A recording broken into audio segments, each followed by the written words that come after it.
And we going. Okay. I have put out the tweet. Huzzah. Everyone, Tweet lets them know we're going. we are going. Everyone, yokoso. Hi, how's things? How's kicks? How's tricks? How are those flips?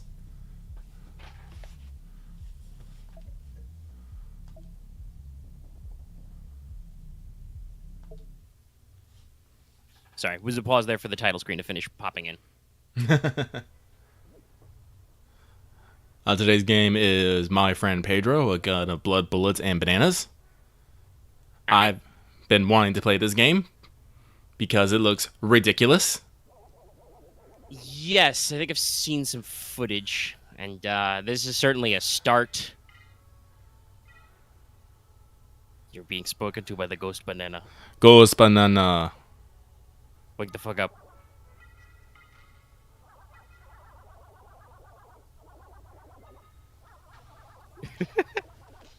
Relax, bud. It's me, your friend, the Pedro. But yes, I know there was some figuring out over what you would be stramming Yeah. for raisins, stram raisins. All right. Well, while Lucky percolates on those controls, Yeah, I gotta I'd like to learn. remind you this episode is brought to you by our patrons like Adam DeHarp, Architect 10, Black as a G. Don't know why I fucked that up there. Muscle memory. I'll start from the top. Take two, everybody. Just like if I was shooting a Wanted or something. I don't know why, but when I'm scripted, I'm usually shittier. So, from the top, before we get started, I'd like to remind you this is brought to you by patrons like Adam DeHarp, Architect 10, Blux OG, Carlos, Dragon, Ferris, Jeremy Vasquez, Justice the Fae, John Sandoval, Legendary Boss, Liam Kessler, Regent Raptor, Razor Kenji, Rogue Robin, Sharvor, Sean Pryor, Some Guy Named Bob 723, and Varen the Crow. If you like what we do and want us to do more, consider supporting us on Patreon. Thank you for your support, everybody. Screw you, crate. Crates. Okay. Jimmy Crates. Not really, the Owl House is great. That reminds me, I need to catch up on last couple episodes. Did they drop more on Disney Plus? They do a really weird rollout where they like release in blobs and blocks to make sure I'm caught up. If I had time for that. I'm very busy, whatnot, doing the things. Still have more things to do.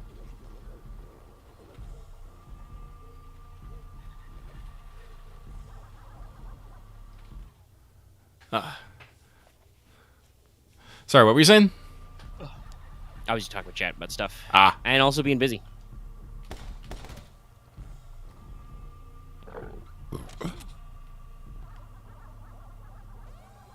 Well, I guess you just have to kill them all now. Okay. Alright, well, the magic banana told you to.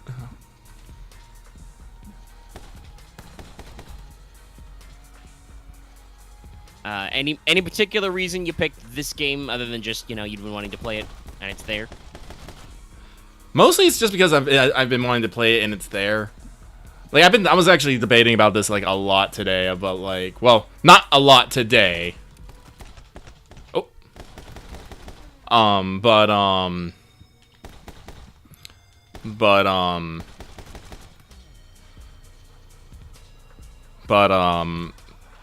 I haven't been in much of a drinking enough water. What? Ugh.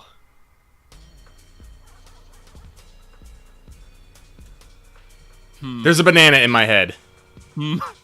I have questions. And feelings. Teach you about focus time. And when you focus, you can do flips.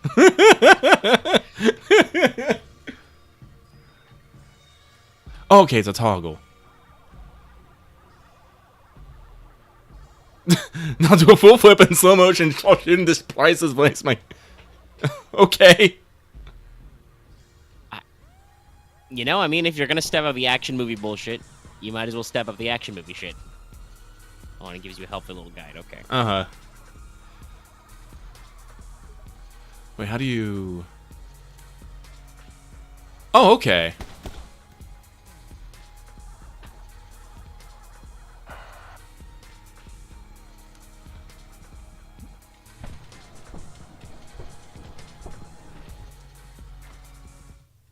Interesting. Okay. But sorry, I'm like, this game might be a little bit more distracting than I thought it was gonna be, so you're gonna have to, guys, gonna have to bear with me a little bit. But today started interesting because, like, I started today with wanting to talk about tabletop stuff. Like, that's how I started my day. But there was a bit of a thing that happened that got me a bit bothered. I had to run out. I'll talk about it later. But I only got back like, oh god, like an hour ago, and I had to, what's the word I want to say? Not de-stress. Well, yeah, de-stress a bit. Because I just spent like several hours out in the outdoors doing stuff. You know, it drained my takes pretty quickly, so I wasn't necessarily thinking about what I was gonna, what I was gonna do. And so I really wasn't necessarily thinking about what I was gonna play either. And I guys mentioned it earlier, I haven't been really sure about what I've been wanting to play recently. I've been kind of meandering between games and not putting a lot of times in them. Like, there's been a couple times this week that I would just log into Final Fantasy, like, dick around for like 15 minutes, be like, and just log back out. Same with like like Three Hopes, Ape Escape, other such things. Yeah, fair enough. I've been kind of on a, I mean, obviously because there's an FGO event, I've been working on that pretty hard, but I've been a little low on video games. Whoa. I've been meaning to play Three Hopes a little, but have not had a super lot of time. Search just install themselves, huh? But it's definitely been like that thing of like, I really do want to play more games, but also like I have stuff to do, like video production, a lot of the week, honestly, and then just general working on other projects and stuff, because we'll talk about it more later, I'm sure, but we're in a little bit of a transition moment for tabletop stuff, right? Yep. Because wrapped up Star Court finally. You can watch the whole thing. I made a playlist so you can watch all the Delta and Green videos in order as well. Yay. So I'm still in the middle of writing the next adventure and have not made any progress on that this week because we talked about it and decided the Sprawl would be okay for our next one because, you know, usually I have those on the hopper ahead of time. So we can transition to that for probably a couple of weeks, knowing us. Yep. Usually, you know, break up legwork and action into 2 separate sessions. Have some time to build up some stuff. And so with that, there's been a decent amount of me double-checking my notes and making sure I've got, you know, some of my stuff in order, talking to you guys about other things, and world building. So that's been sucking up a little of my later week. And my week will continue to be a little sucked up because I have to make a new Wanted video for summer. After that, though, I shouldn't need to do a new one of those for a while. When's our next event with a new servant? Is it, Yamatai Koku, there we go. I was like, brain, FGO events, run through the catalog for like 2 years.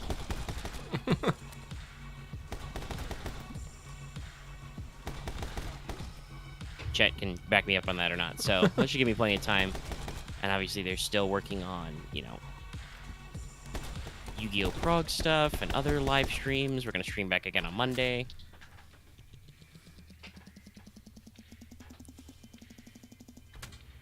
Been a little busy, boo. Hey, level complete. Yep. B for bananas. Are all the ratings B for bananas? I don't know about that. But we will find out. But yeah, so you haven't really known what games to game. No, not this one. So I just went through the PlayStation catalog and picked something. And I do remember that I wanted to play my friend Pedro because the game seems neat.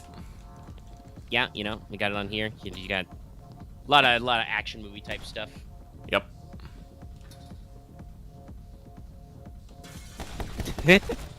Sorry, I just thought to say rad, and you were like just doing like a simple like box jump.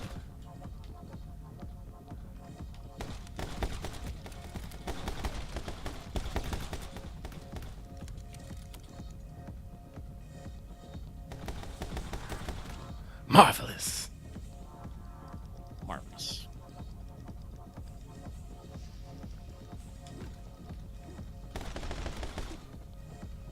I know I need to dodge bullets.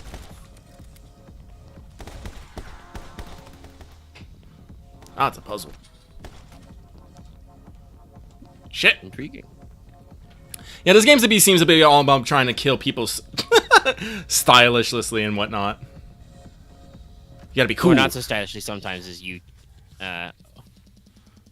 you know, bunk your waist against an elevator. Yeah. Oh, wow, that level was fast. Mm-hmm. Beef or bananas? No, for bravissimo. But yeah, I definitely understand that kind of not quite sure what to do. I feel like we're kind of in like I don't want to say quite like summer slump per se, but like we're in a little bit of a calm before the storm, if you will. Because this fall and this winter, there's a lot of video games. Yeah, a lot of them. Let's see, what date did they finally... So Bayonetta 3 finally got a release date. Yep. That one Twitter account had a great time. October 28th. Yeah, so late fall. Right around the spooky season. Pretty good. Reminds me that I still haven't played Bayo 2. Luckily, I can do that on the Switch. So I'll have to do that sometime. But while I actively want to play more Three Hopes, I will not buy a new Switch game. That's just dumb of me. So we'll wait on that one. Yeah. And obviously, soon, PlayStation Plus is going to have their, I guess, big monthly update for Stray and a bunch of other titles, confirming quite a few. Let me see if I can pull up the full list. And I'm pretty sure that's going to get me... No, not the monthly games, the new ones. Yeah, okay, I got the full list. So, this might actually get me to go ahead and jump to premium. Yeah. Because obviously it's Stray.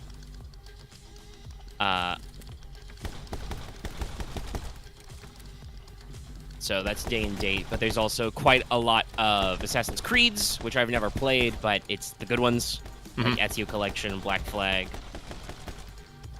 I think Unity was also, after some updates, was liked well enough stat-wise. But it's got Saints Row 4 Re-Elected, so the remaster of that, Gat of Hell.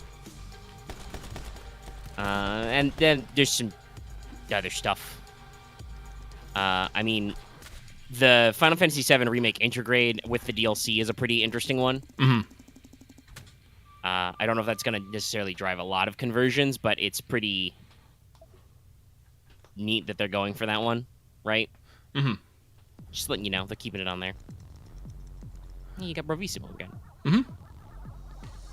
I think the funny one is Marvel's Avengers. It's a little, yeah. Because obviously that game has not done super well. I think it had some issues with like content monetization and updates and stuff, and content intrinsically. Like, it seemed like kind of a neat concept when they were announcing it. They, you know, in English anyway, they assembled a dream team of voice actors to do like your core Avengers, and seemed to be doing some interesting stuff. But as a multiplayer well, at least they were focused on online multiplayer type stuff, like co-op gameplay. Mm-hmm.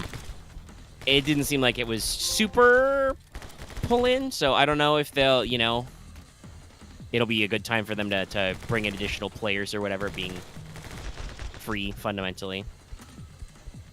But, like, I was just thinking of the list with, like, the Saints Row and Assassin's Creed stuff, and then Stray for free, and I'm like, oh, I'm already gonna get Cat Game.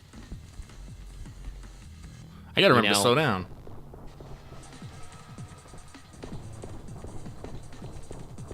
Slow down time. That's really slow.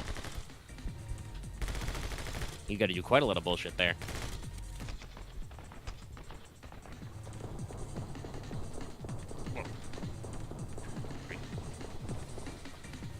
But yeah, so I'm just thinking about it, I'm like, yeah, I probably need to get the extra and get on my download goops. Because, like I said, planning on buying Stray already, and if it's discounted because I'm in the middle of my service here, I might as well just get the thing. There'll be other games on there. I already know there's games and stuff.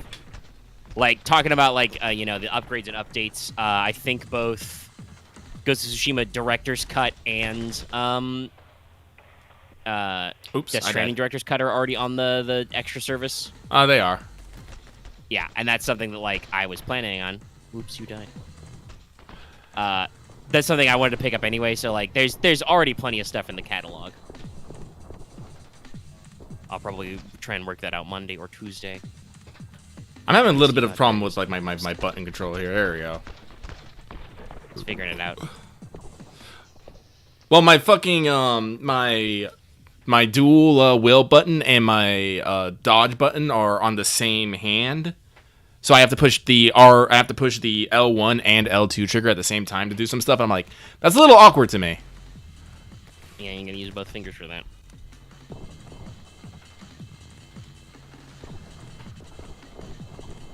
I definitely noticed a little bit there in that moment. You doing some, like, Scrimblow stuff, like rolling on the floor, but with awkward arms. Some very interesting body physics going on here. I think I did it.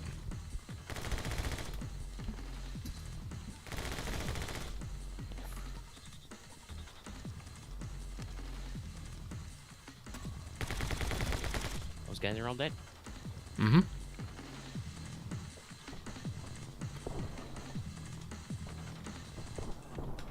That was a little weird. Just the joy prompt and then also just, dropping down so you can shoot those guys. There's a lot of stuff going on here. Mm-hmm. It's very meta, chat. Very tropey.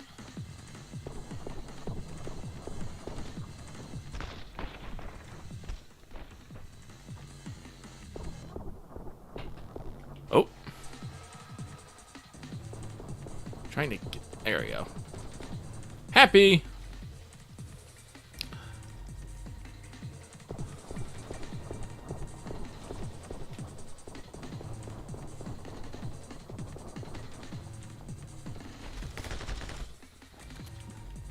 I will say, I've been watching some old, to kill time while doing FGO events and stuff. I've been watching some old Subnautica Let's Plays.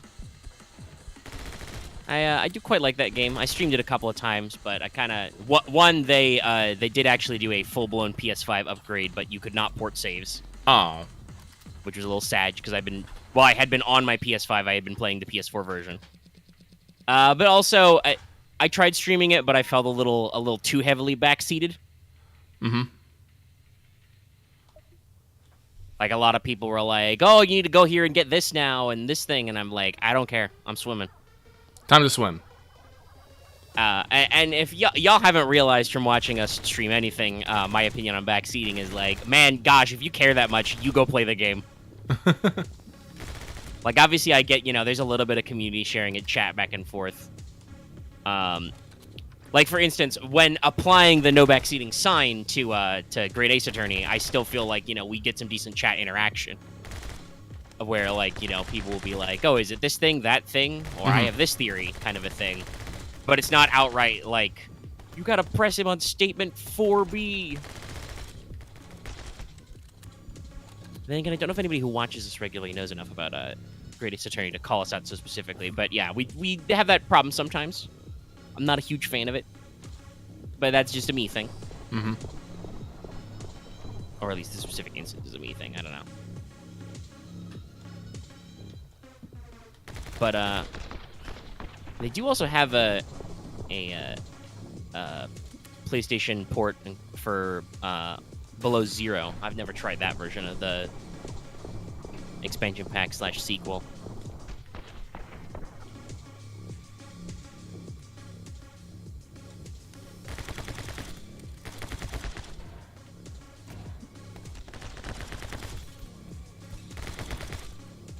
See, and that's good. I appreciate. But yeah, so like I've been feeling some of the just, you know, casual vibes, but I've been avoiding like booting up a new save of Subnautica because I really don't have time for that, because I've also been feeling a lot like playing a lot of my various games on PC actually. Like I've played a little bit of Stellaris since last week, and I don't know, I've been kind of like that kind of, you know, 4X type mood. I've been considered maybe like booting up some Civ 6 or something again, or you know, doing some more runs at Surviving Mars. I'm a little sad that I did actually not pick up any new Surviving Mars DLC during the summer sale. I was maybe a little too conservative with my casholas. But that's okay. That means I got plenty of budget for PlayStation Plus stuff. Mm-hmm. Alright, hold on now. I'm trying to fill in a little bit while Lucky does puzzles, but now I'm just like, what do we got going on here? So you got a barrel, you got an elevator, rope. Oh, I see. I'm dumb. Yeah, I think I see. No, that works too. That's way easier. Yeah. I was thinking shit like, can you put the barrel on the elevator to weigh it down? No, you just do that. B for Bravo. All right, now I gotta Google.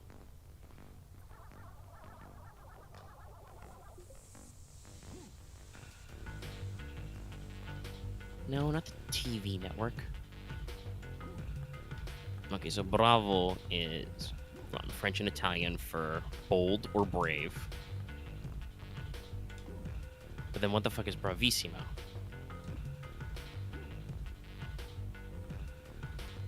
I guess that's just a further expression to give approval to performance or performer. Like, Bravo is bold, and then Bravissimo is like, super bold! I'm a very Italian. I'm not, I'm very Anglo.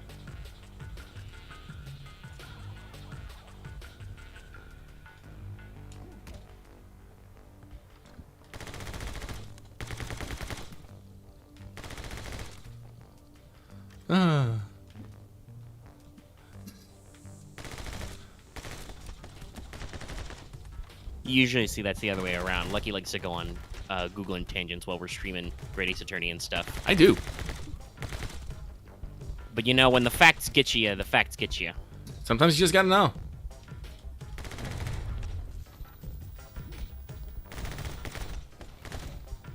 I definitely feel like it's not just because we're planning on a little bit of a jaunt to the sprawl, but part of it is I've definitely been feeling a little bit more in the sci-fi and the spacey mood lately. A lot of guys. You know, I'm not good at dodging. There's a lot of there's all these buttons. I'm like I gotta. Can you remap controls? Actually, that's a good question. Not all control schemes work universally. Sometimes you gotta fiddle with them.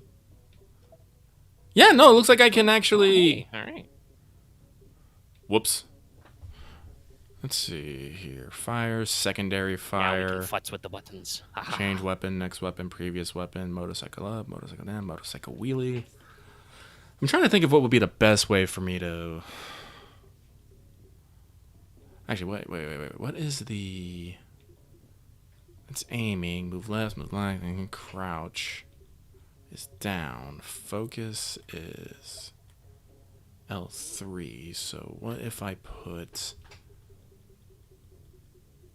Where's dodge? As R3. That might help. Wait, do I?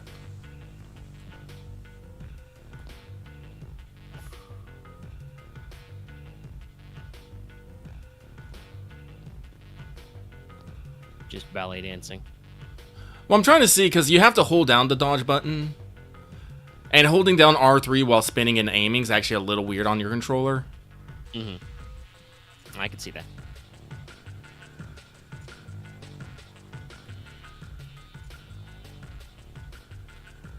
It might work. I'll give it a whirl. Sorry, just out of context, all these animations and movements are very funny to me. Just, you know, pirouetting on the spot, aiming up, moonwalking backwards in slow-mo. That guy exploded.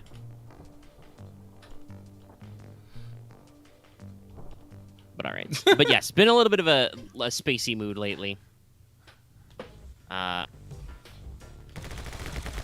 talked about this before. I've kind of got a pocket on a. Hey, he wants to listen to the banana, or does he? I don't know. Actually, the banana's weird. The banana sent you to a mind realm to learn how to slow down time.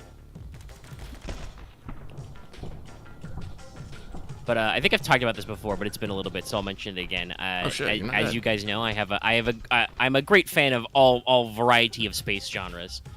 But thanks to my childhood, I have a certain softness for space trucker sims. Actually, honestly, I've been thinking about this. This is funny. Yeah, it was last week because it was before we did Delta Green, I think. But Lucky may recall that I found a video review for an old-ass Bungie game, Pathways into Darkness. Yeah, I watched that shit. That shit was weird. Yeah, so fun fact, y'all. First of all, go look this up. The specific video that I think was a good breakdown was Mandalore Gaming's review of Pathways into Darkness. If you're not familiar with it, you know, you can check that out. I liked it. I was just randomly recommended it. But I think I have talked about this before, but when I was growing up, at least for an early chunk of my childhood, we were a Mac household, and my mother still owns several Macintosh computers for all of her various files and stuff. It wasn't until like a little bit after I started homeschooling that we actually got like Windows computers, because guess what? Lots of like internet sites and educational software and stuff were limited to Windows programming, so there were some different things to work with. But that means that when I was a wee kid, in addition to just because we didn't throw anything out, we had an ancient DOSBox machine where I played like the original Duke Nukem and Commander Keen and stuff. We also had Macs with a lot of demo discs, so and a lot of like free-to-play shareware Mac games. So I actually played a demo version of Pathways into Darkness. I was awful at it, I'm sure, but the squeaking of the weird armless tube sock guys is embedded deep into my psyche. I also played Marathon, and I was also never that good at it, but that's mostly because the Marathon has a terrifying labyrinthine map system, but it's a really cool game also, and you can play that for free as well with LF1. But yeah, like I'm realizing that a lot of those early childhood games had a lot of impact on me, because like Pathways into Darkness, very like Delta Green type shit. You're a U.S. commando airdropped to a weird alien pyramid in the Yucatan where there are Nazi skeletons. Need to look up. I'm going to Jack X because I can probably brain dead Rays better than I can shoot this and talk. Okay. Because otherwise I'm usually like 25% distracted when I play games, but that game was putting me like at 75% distracted. I'm like, no, this is not good for. My friend Pager requires you to use 90% of your brain. Yes. On bananas. Yes. Banana brain. Banana brain. All right. Hey, you guys get to see some Jack X. I'm a little concerned because I believe this sound is copyrighted. Stop it! Stop! It might be. No, I remember. I know it's certified to blow up my fucking ears. Yeah, because it's called the fucking If it's less than like 6 seconds, I don't think YouTube will catch it. Yeah, it's the deep note. So long as we're yelling over it and it wasn't too long, it should be fine. All right. Otherwise, I'll just heckin' mute it or something. All right, let's get back to racing. Good old Jack aesthetics.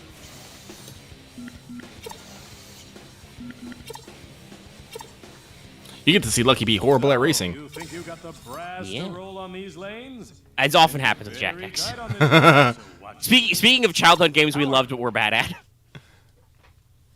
I'm pretty sure I wasn't super great at this either. You can match with me.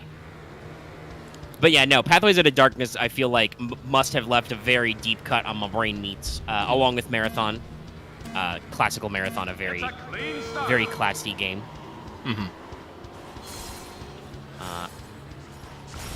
Like, I was watching it, weird that ass video. game. Like, I've never played it growing Yeah. up at all.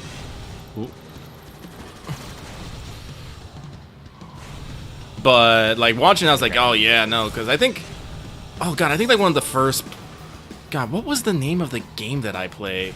Like, the first PC game I think I ever played... I think it was, like, on, like, on a... I don't think it was a 95. Oh. 5, but I can't remember what it was called, but it was, like, called Siberia or something. It was basically one of those on-rail shooters, and you had to shoot people, or you just... Whoops. That. Or that. Classic. Yeah.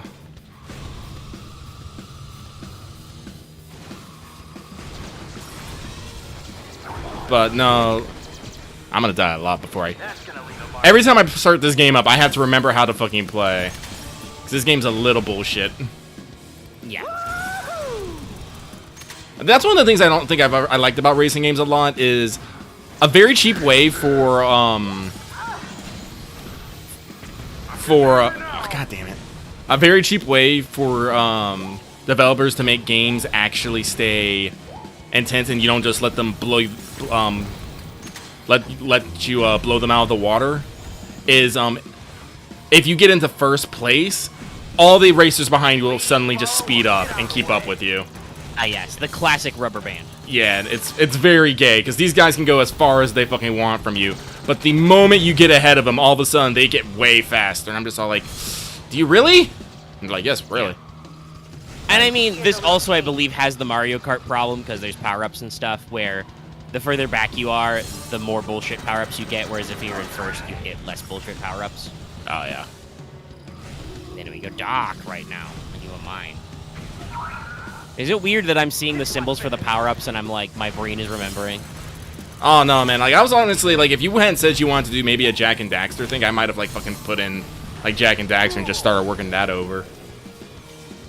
Yeah, that's definitely something I want to do sometime. I'll figure out when. I was just thinking when you booted this up, I'm like, I should actually make sure. I think I've still got it downloaded. I've got to, you know, boot that up and make sure I've still got all my skills. So I can do like a speed run sometime. Though we are quite healthily on subs. I think we're almost at 2150 again. That means I also need to go back to slaving away at the 40k fail portrayal sometime. I haven't worked on that a lot in the week, but we're gonna hit that 3200 sooner than I thought, which is good. That's good. Growth good. Yes, Thumbs growth up. is good. Join the channel membership, support us on Patreon, sub more, tell your friends. Anyway, but yeah, I've talked before, in case people forgot, about doing like at the very least a like single sitting, not quite speed run, but trying to see if I can, not quite subathon style, but like in a single sitting of probably like 8 or 10 hours, like beat the original Jak and Daxter Precursor Legacy, because I'm pretty sure I can get that game down to a pretty quick science. I wouldn't do the secret ending. Everyone. Not guaranteed in a single sitting anyway, like all 100 power cells. But I'm pretty sure I have like deep brain state muscle memory on that game enough that I could clear it in a long but a single sitting of stream, possibly with like, you know, needing to take like a meal break or something depending on when I started. And I've been thinking about that as like either a prelude to a sub level or a reward for a sub level. I will continue to think about it. Oh, sorry. I was actually looking at Chan. I just went straight into the wall. That one was my fault. But no, Axe is right. No, Axe is right. The handling on these cars are fucking atrocious. Yes, I remember that distinctly. Like, I saw you do, like, full 180 flips, and I'm like... well, honestly, I'm pretty sure the driving engine is the exact same in Jak X as it was in... Well, probably at least Jak 3, because Jak 2 was a lot of hover vehicles, so I don't know if it was the same. But Jak 3 reintroduced wheeled vehicles for, like, a lot of them, actually. A fucking lot for no real reason other than it's cool, I guess. I remember those also mostly handled like shit at high speeds. What was it? The fucking Sand Shark? Yep. Which is really cool, but turns like shit. And this definitely, looking at it visually anyway, I haven't, played Jak X in a long time. Because it was not included in the original Jak and Daxter collection on PS3. But is available for download from PlayStation Network now. But it looks like it handles a lot the same. 5th place, sounds about right. Yeah, no, I'll fix that. He'll work on it. Also, Axe, what do you mean by us? Bold claim. Very bold claim. Oh, where was I? Right, I was talking about. Yeah, just So, you Jak think stuff, you I got guess. the brass to roll Probably on not. these No, lanes? I mean you might be able to improve it with some vehicles. No, not really. The handling is not a stat. It's how fast you go, how fast you can go. You know, your armor and your turbo. Your only options is speed. So it's max speed, how fast you get there, how quick you die, and then boost. Because all your weapons and stuff are decided in map. Ah, god damn it. Yes, it is absolutely something you just learn to control. No, it's Make like that guy eat shit. I said, you have to switch between using your fucking E-brake and your actual brake. If you use your E-brake, you slide, which is best for going around corners, but if you want to get around a sharp corner, you have to use the brake. And that's the... Fuck! No, let me get away, let me get away. I'm getting rocked here. Well, your own little security drone. The Crimson Guard security drone. And the trick is learning how to recover quickly. Yeah, it's just something you build up muscle memory for. Speaking of which, by the way, if we were actually going to do a Jak series, I would prefer to do Curse of Legacy. I would absolutely have Lucky do Jak 2. Because I remember Jak 2 kicking my ass a lot. And you don't remember that, so... No, that's the thing, like, I was always a Jak and Daxter, like, I got the Hunt to Secret Ending in Jak and Daxter, but I remember Jak 2 and Jak 3 way more. Yeah, I definitely... I think it's because it was the only one I had for a while, but I definitely put more hours into the original Jak 1. God damn. That's the thing I really hate about this. Yes, go super fast. Now have a 90-degree turn. Yeah, Enjoy that shit. 90-degree turn, explode. Yeah, I think I actually bought and beat Jak 3 before I beat Jak 2. Like I as a kid had a rough time with some of the later levels and challenges. I didn't have too much trouble later on, like the PS3 era. God damn it. Like the remasters, but I also still remember some of those being like really tough and anxiety-inducing for me. I still have PTSD about the throwing the bombs in the eco wells. The I can fuck? I can hear Daxter in my head yelling. 30 seconds left. There we go. Boom. Nice roll, by the way. That was completely unintentional. Yeah, you had a great barrel roll into just, power slide slam into a wall, because that's how walls work. That's how turning works. Like, if you're watching this and you think to yourself, man, Lucky drives like shit. No, understand. Please understand. There is no way, having just watched Lucky slam face first into a wall 3 times in a row, I know there's no way he intended to do that. These cars just drive like dog shit. Well, the problem is there's a lot of ramps right next to turns, and if you hit air, there's no saving it. You just keep going straight. Yeah, you can't turn midair. No. Jak X? I mean, Jak X is fun. No, I love Jak X. I'm not if you. It's one of those, much like a lot of other games, I think it's similar to the story I told about me trying to beat Rechain of Memories as an adult, shit. right? Like, when you're a kid and you've got nothing but time, it's great. And I distinctly remember there being a lot of, I don't know if I want to say time wasting, but like, there's periods in this game where you go a long section of gameplay without like the little story cutscenes and stuff. So there's a lot of just playing to be had, a lot of getting good, as they say these days. And like, there's certainly a lot to go on there. Like, look at that, like he just deflected a missile, all that fun stuff. No, this game has like a lot of fun stuff. It's just I don't like right there. There's nothing I can do about that, literally, because I can't turn in midair. But if I slow down, if I slow down, guess what? They're gonna get away from me. This game really encourages you to be constantly fucking boosting. Because Well, and I think the fact that, like, despite the fact that what would normally be a fiery death crash, like, they just reset you in, like, 2 seconds, I'm pretty sure that is intentional. You know, they want you to just keep going fast and blow your ass up and then just do it again. Now, if these guys rubber band quite so much, that's still pretty annoying. But, you know, you can probably, over time, get used to it and work with it. like, I'm in the final cup of the game, so I've gone through a lot of these races. It's just, this is one of the worst fucking tracks, like, literally. Oh, yeah, it's at least a section of Haven City. This was a pain. This city is a pain in the ass to drive in. You know, when it's not a horrifying, death-defying race course. Do you know how many times in Jak 2 I would go fucking full blast in like a hover bike or something, slam around a corner, and just there's some asshole who refuses to get out of his traffic lane and just boom, I'm dead. Yeah, like, if you see here, you know, red Eco Cup, 60 out of 60. Green Eco Cup, 60 out of 60. Blue Eco Cup, 60 out of 60. Like, I've Why been... is yellow the hardest? I don't know. Let's see, what's in the sewers? Here's another freeze rally to get you hot. Ooh, freeze. I mean, Jak 3 was different because that had those vast areas of wasteland where you could drive shittily around in. Oh god, I hate this one too.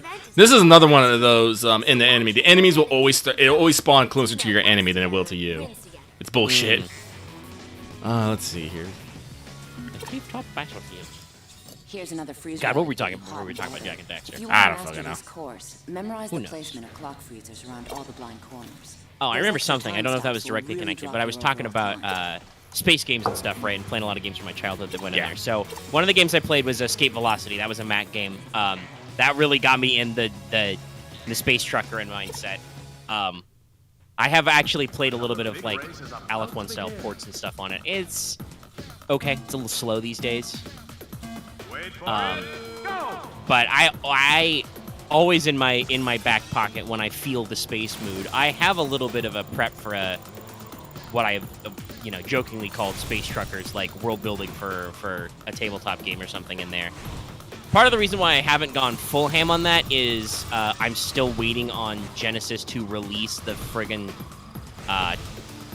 Twilight Imperium RPG supplement, because it's 25 years of TI, the board game and stuff, and you know, like the board game, half the company's doing a lot. But unfortunately, the printing has been super delayed because obviously there was, you know, COVID and supply chain issues.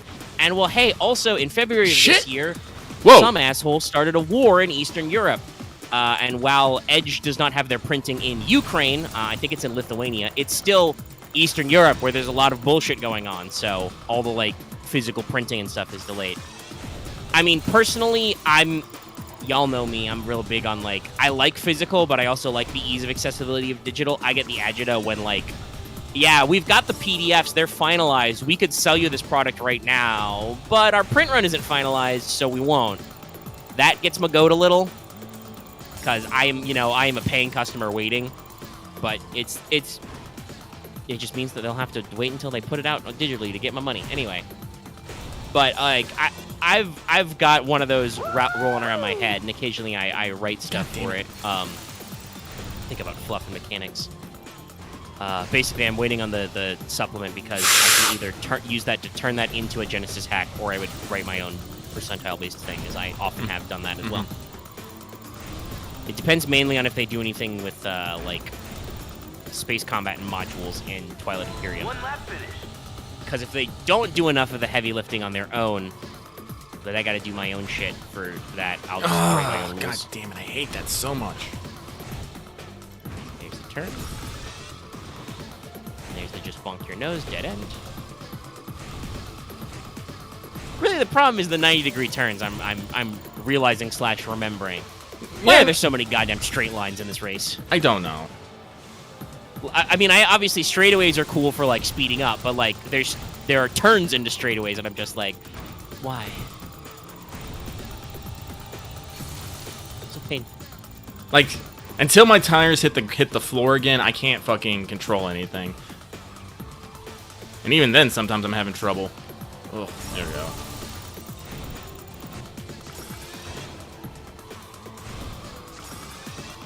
I'm getting like hand agita watching you just seesaw back and forth to try and like control the turret. Nope. Wow, That's this is one of those, you know, like I said, memory deep state things. Like we're simulating something I haven't thought of in a long ass time here. no. That's why I'm really am glad about the this PlayStation thing, because again, I own all these games physically, but I have to actually, you know, break out. I still have to fix, you know, an old PS3 or pull out a PS2 to actually play them, or you know, buy the digital copies. But I wasn't too keen on buying the digital copies when I have the physical ones already. So I was just like, so this is nice. Yeah, when I don't have to worry about fucking everyone blowing me up, I'm actually a pretty good driver. But when that's why it is combat racing. yeah. Yeah, gold medal. But actually, the thing I like about, I think one of the things I do like about fucking Jack X Combat Racing is there's actually a fucking story in it. About your dad, Yep. crew, and all. Ray, there's something. There you go. There's a cutscene even there. Hello, race fanatics. We're coming to you live with a breaking story. And it's a more sensical Your story has than- recovered documents that prove Jack was the cause of Crew's You know, death. some of the other What? stuff. Jack Is left this him asshole? to die in a terrible explosion. How heartless can you get? It wasn't like that. Ray, I had no choice. I told Jack he should fess up. I kept saying. You knew? I mean, we did do that, true, but Oh, could it get any more delicious? Well, we'll leave you two to work this out. Back to you, Greaser, and a commercial break. Sorry, folks. he was but busy trying to that show explode business- us. Was he also selling us out to the metalheads at the time? I don't remember. Guy. He killed a lot of people. And you think Mizo's any better? If we lose this championship, the whole city will suffer. Oh, you wouldn't understand. Leave me alone. I'll win without you if I must. I'm used to taking care of myself. Cutscenes. You've won some Yeah, I love this video. music right here. It's the best part. Anyway, sorry, I was like listening to the story because I actually haven't got, Yeah, we can cutscenes. Yeah. I haven't actually got this far in the game because Wheels. yep, because during one of the games you lose the access to your weapons, and boy howdy, let me. Oh god, it's rush hour. Fuck. Rush hour event, which means there will Yeah, I be think I clear remember traffic. that one. I think I made it that far as a kid as well. You get sabotaged and you can't fight back. And hey, guess what? It's Jack X Combat Racing. That sucks. Look out for Yeah, I was actually be able to beat it this time, but Are you ready for some action? When the people give you the bully and you cannot bully back. yeah, it was a little hard. But actually, I was able to get through it, so I actually haven't been. Solid. Well, speaking of PlayStation stuff, something that's part of our God damn it! thumb drum, our thumbus. In addition to their improvements to God damn it. PlayStation Plus and all that stuff going on, they did also announce. Excuse me. Purpose Lucky goes into the drink. Water is annoying as ever. But they recently announced PlayStation Stars, a rewards program for PlayStation. Out of my way. Caught on fire a little bit. It's okay. It's fine.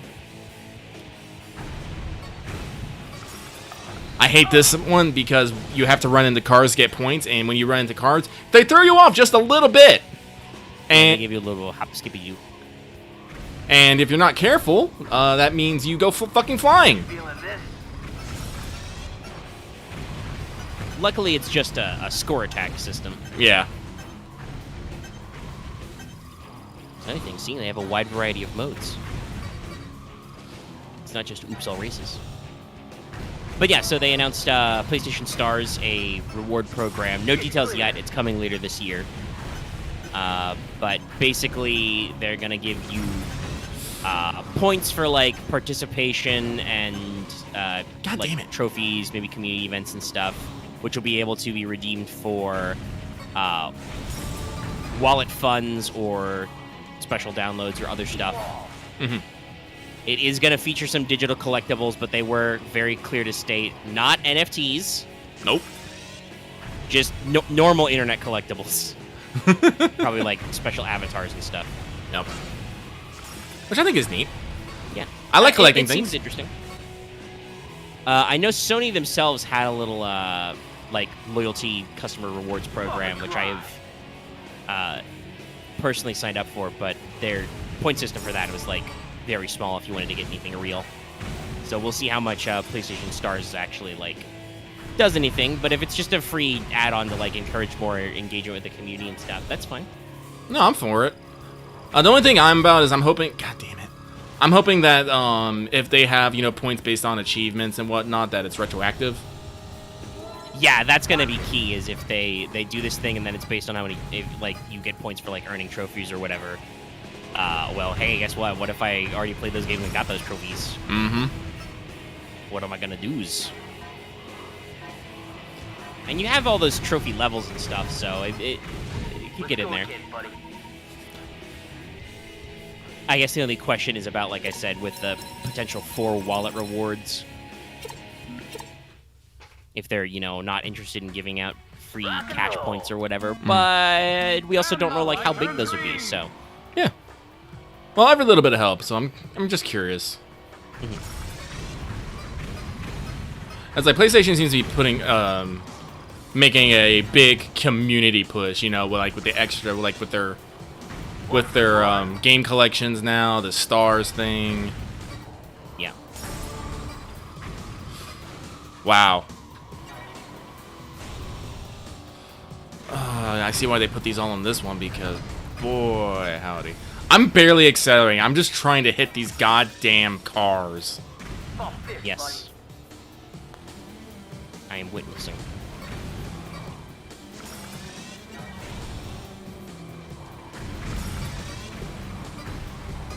I definitely remember doing, like, these rush hour missions and, like, running it multiple times until I just memorized the pattern of cars. Oh, missed that one. Move over, buddy. Jump.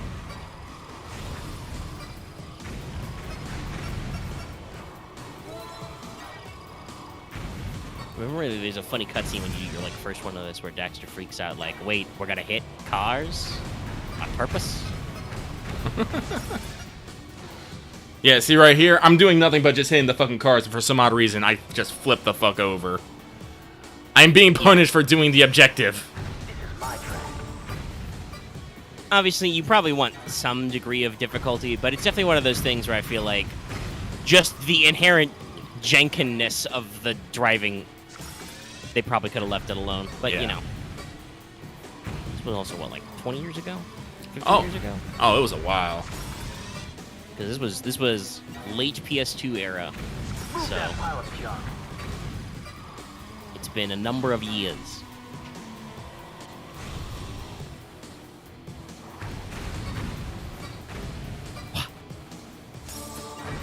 But yeah, so like I said, with Space Mood, Space Truckers, Space. I like I said, I got a document chilling for just some stuff, and I've done it occasionally before with both like offline with Lucky and the others, but also sometimes online with that. If ever I need to like truly kill time on like a WhatsApp, I would love to talk with you guys about world building stuff and pitch ideas. Oh, I'm always down to world build. I know you are. Some stuff happened with Sprawl this past week. You've been going for about an hour. We can talk about that a little. Yeah. So, if you guys haven't listened to our Sprawl episodes, Singularity War, you should. They're good. I like them. The episode 0 is all world building, and it's like 5 hours long. Well, that's not entirely true. I guess technically character creation takes up a chunk of that, but it's powered by the apocalypse, so it's not like y'all were sitting down rolling, 46 drop the lowest or anything.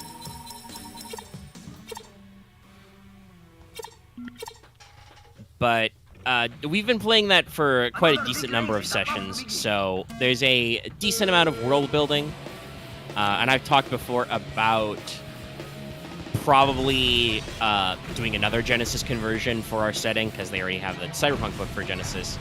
So to kind of expand, one, because I think a lot of the group actually likes the Genesis setting, we're probably going to pivot to actually doing some Gensekai playtesting after Sprawl, Yay. because I know Lucky and several others are very interested in that. And as noted, I have not, this week at least, made any advancement on the next Delta Green op. Still down to clown with Delta Green, got lots of ideas, just I need time to write them all out and do all the research. My own homebrew setting gets a lot easier because I don't have to research anything. I'm just like, my sources, I made it the fuck up. Just pull out the paper is and I say what I want. Yeah. Shit, I missed the shortcut. It reminds me of an interview question I heard from Jim Butcher, author of the Dresden Files, on the Dresden Files RPG, and why he could never play the game because he said he would never run the game because it would feel too much like work, and he could never play the game because he knows that he would absolutely be the guy to be like, well, actually, that is how it works because I write the books, and if you disagree with me, I will write in the next book how I write. The best kind of pettiness. Yeah. Well, I mean, it's that thing where, like, you challenge the author in his own world, and it's like, no, I think I understand how this works better than you, and I'm willing to put it in my next novel that I write. That reminds me, I'm pretty sure there was a collection of stories and Jim Booker. There's a short story collection, also a novella. Yeah. Wow. That's going up for sale soon. It's July? I'll double check. Amazon's occasionally shows me things on screens. From people, for people, by people. I just want to not spin out. Fuck. That's all. And Jack X is like, yo. It's like the brakes are shit in this. Dick spinning. The what? It's like the dick flattening meme, but dick spinning because you're spinning out. Pretty much. Whee! Got a lot of air on that one. It's not quite ragdoll physics, but there's definitely some impressive physics action here. As you explode and die horribly. But anyway, working on Gensekai will be decently easier than others, though there's still some lore stuff I need to end.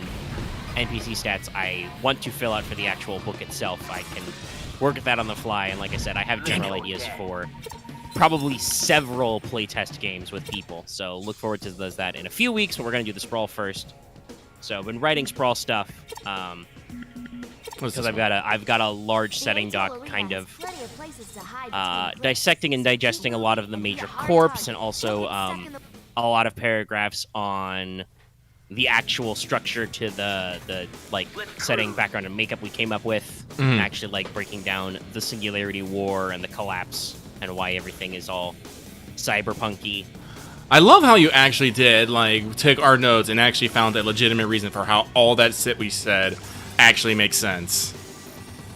Like, I know we tried to basically impress upon it, like, maybe some sort of natural conclusion, but you actually, like, doubled down and, you know, figured out alliances between, like, certain countries, how attacks would work, potential outcomes on that, and just made everything, like, flow together. And every time I read it, I'm like, damn, this seems way... Well, that's why I'm glad that you're considering doing a Gensekai, setting for it. Because, god damn it. Yeah, like, it's not written down yet, but I'm already thinking about, like, probably need a couple paragraphs about, like, hey, where do you go to, you know, do action? Where are the action sites? And that would be stuff like the ruins in old Japan where the, you know, the cities were blown up. Talked about one of the actual... Was it literally Shanghai? Let me check the collapse. Yeah, the actual Shanghai mega city is partially flooded because somebody blew up the Three Gorges Dam. You know, there's the Arizona Free Economic Zone, which is a terrifying hellhole. As you deserve, Arizona. Sucking up everybody's water. This one's for you. But yeah, no, it started really with that 5-hour world building session, like you guys giving me the prompts, you know, like where, you know, we'll have a world war. Where will it be? It'll be in Japan. It'll be about AIs, and it's like, okay, well, who started shit? Well, China, Russia, North Korea, they're all right there. They'd start shit. retroactively, you know, like I think I mentioned before, the conflict in Ukraine really did kind of put an emphasis on like, yeah, no, Russia will totally start stupid shit for no reason. And then kind of like working out, okay, well, if we're in a, you know, a post-USA world, how did that happen? Terrifying debt and social, you know, friction, social schisms. Hey, guess what? The people in the South don't want to pay for the people in California to do anything, actually. No, that's very true. In fact, a lot of people in the South would prefer if California fell into the ocean.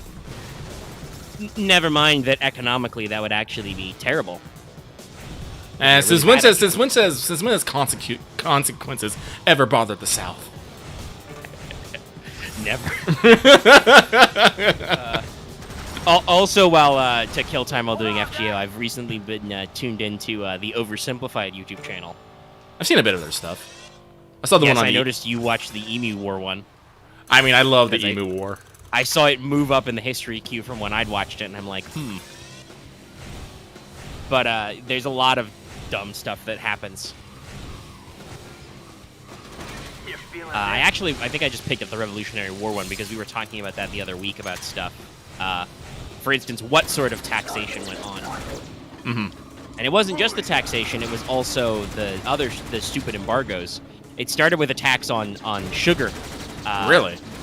Yes. They tariffed sugar and molasses, but the British Parliament also said that the American colonies could only buy British sugar and molasses. So they set up a monopoly and then taxed it. And this was the first thing that gave the colonists the agita. And then there was the Stamp Act, which was just, Oh, I remember. hey, we're going to put government stamps on everything and charge you for them. Charge you for the stamps that we put on everything. Do we need these stamps? Oh, No. stamp. Marriage license? Stamp. No, we say you need the stamps and we're going to charge you money for them. And then America was like, And we're like, okay. bald eagle cry. The funny thing is that they kept paring it back and rolling it forward, but it wasn't until a combination of the Tea Party, which is apparently, while staged at night, there were enough people who knew about it to watch from the dockside. Oh, wow. Yeah, they were spectators. There was actually, it was a lot of it was the real shit, like the Boston Massacre and then Lexington and Concord, because they came to take your guns. Go watch Oversimplified video on the Revolutionary War. It's pretty straightforward. Talks about all the stuff. Has some good yokes. But yeah, there's a lot of stupid stuff that happens for a war. So yeah, I just kind of took the vibes and then all the stuff I'd done and tied it together. This one I might be able to do. Okay, how did people go where? What's going on? What are the factions? And obviously, while the Sprawl, the like Powered by the Apocalypse RPG usually is like, okay, focus on like a single large urban area. So we've been working a lot with the Bay City area that you guys have helped develop, and I've taken some crack at some ideas too in between sessions. You know, and broaderly Pacifica, well, there's a whole ass world out there, so there's a lot of options to work from. So, and just if you do a little reading in history, there's a lot of dumb jokes you can make. Like, I think I mentioned this before during a different world building sesh, but I talked about how I discovered in history reading that apparently, you know, when independence was formulating for Canada, the U.S. actually pushed for certain regions of Canada to join the United States. And as a joke, during world building, we said that Quebec should have gone independent in our post-collapse world. Well, if you actually look at where Quebec is on the map, that's very unfortunate. That's a straight-up split. Like, that, if all the Quebec territory went independent, that would literally cut off the eastern seaboard of Canada. So, in our post-collapse future, I actually noted down in these world-building document segments that, and here, I'll drop a link in chat. I don't care. If y'all want to read, you got time. Read up. So those states that are on that side, the eastern side, joined the Commonwealth of New England, which is one of the U.S. successor states. So I want to build these world-building things, but a lot of work has been done into like histories of, because obviously our focus is on Pacifica, and I think that fluff even for a Genesis conversion will be on that, just because that's where a lot of the action we got happens. But I've been really building up this, what I've called a couple of times in my notes the Big 10, the top 10 corps in Pacifica, which means I have to make up one more because even if we add Blue Star, which I haven't got a lot to work with just yet, that'll only be 9. So I'll have to do some original world building and figure out what the fuck we're missing. But a lot of this stuff has been, again, taking ideas that you guys gave me because, a lot of these corps are really worked into some of your backstories. With Claymore, Suzaku's a major part of your backstory. Krokna 6 for Axe. Yes. What I just wrote today, Stone and Sons, literally very heavily invested in Dallas's character. I need him to log the fuck in and read it to see if I need to change anything. And even then, in the bits that weren't necessarily directly connected to your character backstories, there was also a lot of inferences, interference, world building. I mean, we all know I love Pocket Lint. Lucky loves Pocket Lint. There's excessive amounts of Pocket Lint. You don't really need to know what soft drink flavors Northwest Beverages, a subsidiary of Northwest Industries, produces, but I like it. So I like characters to be able to be fully bodied. If we're talking about, you guys are all sitting somewhere and I'll be like, no, I gotta go get something out of the vending machine. Well, for fictional settings, I like to ask, okay, what are you getting? What you eating? What you drinking? What are you doing? What's on the radio? This kind of stuff really does flesh out the world and it makes players and characters feel a little more, lived in. Oh, yeah, no. And obviously, some of this fluff writing I've done will probably, directly go into gameplay.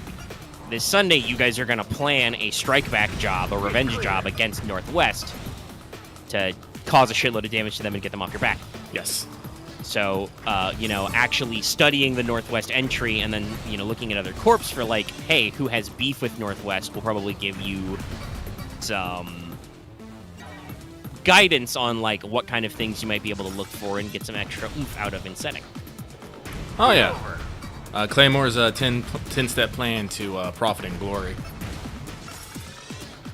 I actually sat down, I think it was yesterday, I was joking about what we needed to do. And sitting down, I was like, all right, what is actually a good way to figure out what we want to do? And I literally wrote out several steps of what we should do.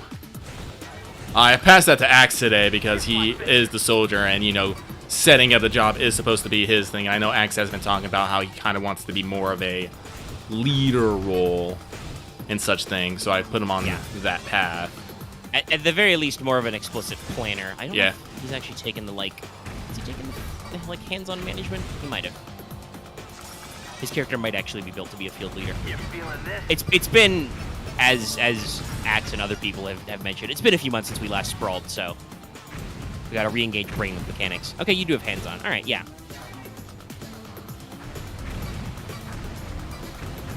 But yeah, so I'm hoping that'll go smoothly.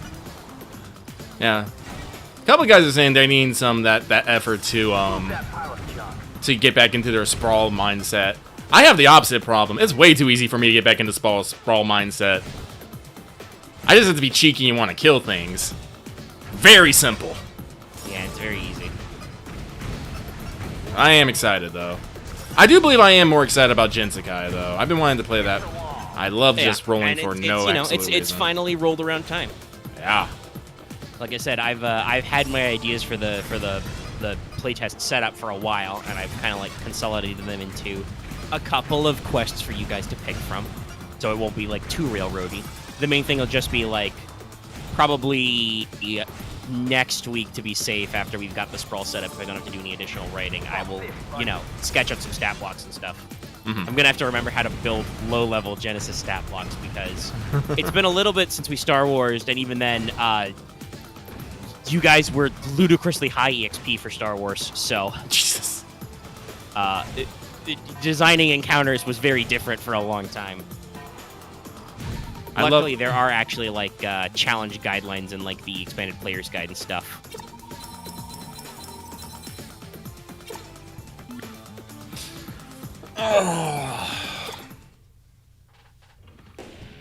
Listen, the internet goes ballistic over lots of stuff. I have seen Emiya trending on Twitter, which is a mix of people being like, "Oh yeah, Emiya's great. He's so cool in this event," and then people being like, "Yo, a motherfucker's actually like upset that Emiya's like cool and normal in this event," which I didn't see any of. That's the usual Twitter get buried stuff. God damn it. Mahoyo was also trending because apparently somebody had an abysmally bad take, which I will call it out, where they said that you can't play Mahoyo until you read Tsukihime, Fate Stay Night, and Kara no Kyokai, and I'm like, no, actually, fuck you. No, fuck you, like, with a stick. Mahoyo literally precedes all of that. Yeah, that was Nasu's first story draft. It just took him longer to get people to want to buy it and put in a formal sense. Move over. Like, I know he sold the Kara no Kyokai light novels first, but... I'm a fucking Like- secondary and I know that shit. The fuck, people? Yeah, it's a hilariously bad, I assume, gatekeep kind of take. Like, it's totally a you can't get gatekeep. into our fandom until you get all your primary sources, the dirty secondary mindset. But I'm just like, oh my god, shut up. Who cares? You can you can absolutely start with Mahoyo. I think it's actually, like, text-wise more approachable than, like, Tsukihime and stuff. And it's the first... Obviously, Type Moon decided it was okay for that to be their first visual novel, greater localized release.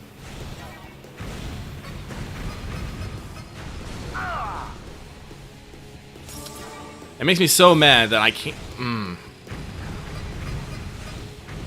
The problem with this map is that the vehicles don't go straight at you, so you have to turn towards them. And if you're in a process of turning, it'll fuck up your turn. And more often than not, sends you flying into a wall. Which is why I can't boost through everything, because then I'll just get fucking sent flying. Like that. Yeah. Just give it a second. Wait for it. There it goes. Yeah, I see you flip. Where am I going? Smash through the wall. Move over, buddy. Fucking auto bounce on these cars. I have seen you execute so many perfect aileron rolls in a wheeled vehicle. That is not how you're supposed to do that. I think I distinctly remember Rush Hour. I also remember Rush Hour on this map being dog shit. Watch it. I just see cars streaking towards the screen in Sand City. I'm just like, Mrrr, Agita.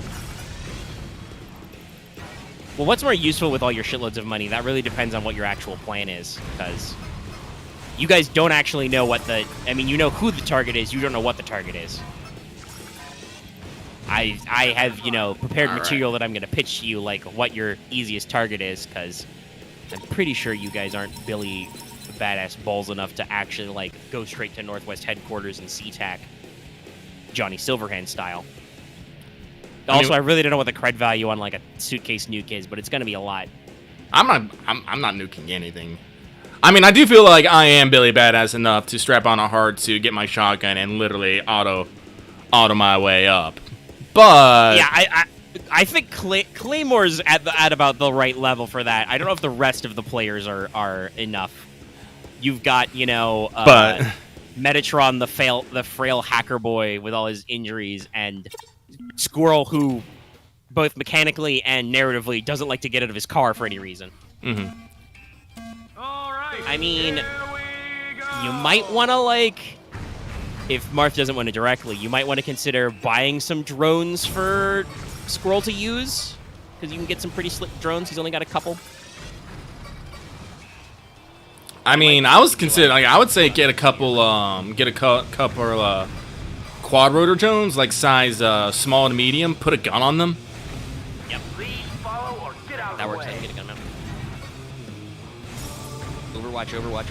Overwatch. Overwatch. I mean, you probably would still need Squirrel to operate them, because I think he's the only one with Drink! currently with second skin, so he's the only one who gets real bonuses out of using drones. Mm-hmm. Yeah, you might start thinking about buying drones. Axe is just dealing with the classic... It's fictional, but very true to life. The classic existential crisis of, man, I have a shitload of money.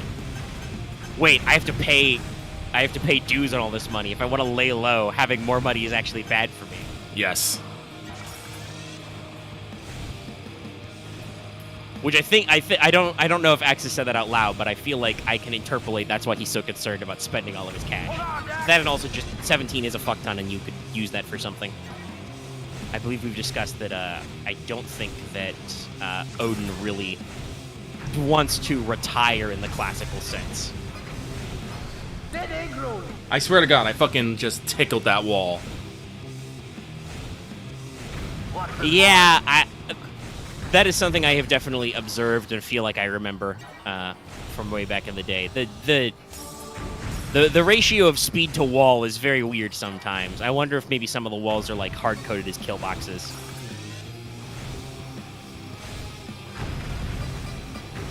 This is my track. Well, if you want to get an advance, then you should probably just, make sure you plan the... There. Actually, No, that it's was not purposely bad, Axe. You can...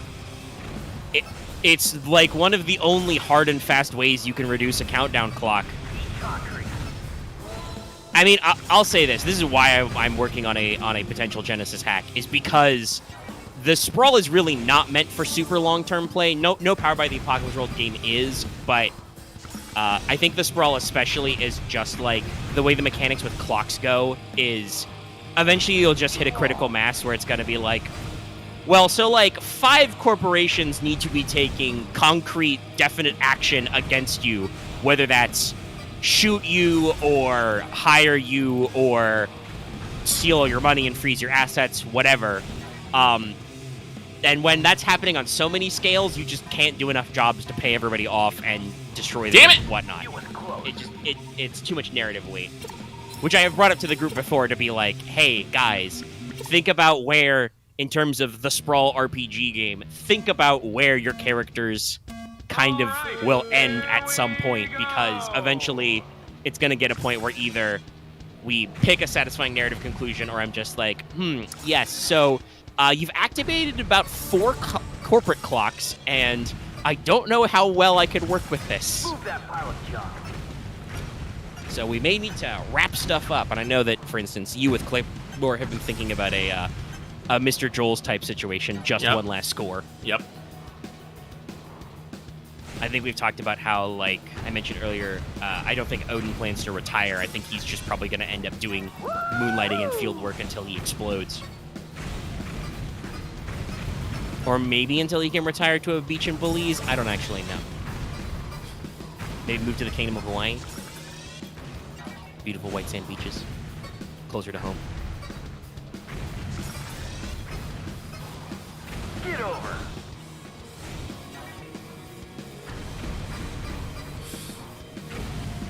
Oh, don't do that! Also maybe like a flip switch. Maybe. I really don't get it when I hit a car at an angle, and for some odd reason, it makes me like twitch in the exact opposite angle, and all of a sudden I've lost my turn. I'm like, why do you do this? PS2 physics. Dear Naughty Dog, please abandon your emotional train wreck and go back to making funny games. And no, fuck it, I'll say it. I think Neil Druckmann wants to be taken more seriously than that. No. Or get out of the way. I too wish he would knock it off. Like, I was actually pretty thinking sure about the company that brought you Uncharted 4 and Uncharted: The Lost Legacy. If those guys wanted to make a Jack game now, damn. Like, as I was thinking about it, like, a lot of like Naughty Dog stuff, like up until Last of Us, always had its super funny and and comedy and all that stuff all throughout it. And then you get to The Last of Us and it's like, no, we serious now. I'm just like, I feel like you might have lost something along the way there, guys. Ah, yes, a sense of humor. Yeah, like even Uncharted has its very serious dark moments, but also it's got the eternal power of fans. Yes. Like that's a very strong aspect, which is not specific to any one character, as we saw when we streamed Lost Legacy. That was Chloe and Nadine as the primary characters, with a little bit of Sam Drake on the side, and just the band still kept coming, even though it was completely different characters for the most part. So they were able to do a lot there. Oh, god damn it. I need to go straight. Why? Taking out of context, internet.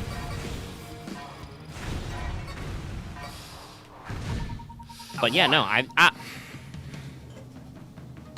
I mean, I think we'd all like to see, you know, what they could do with this kind of stuff. I mean, you know, gameplay-wise, they're working on that basic, like, new multiplayer Last of Us game, you know, like I said, I saw people play the original Last of Us multiplayer and praise it highly, so, you know, that might be an interesting slight diversion, but there's definitely some you know, some nostalgia juice you could go on. We got some weird shit.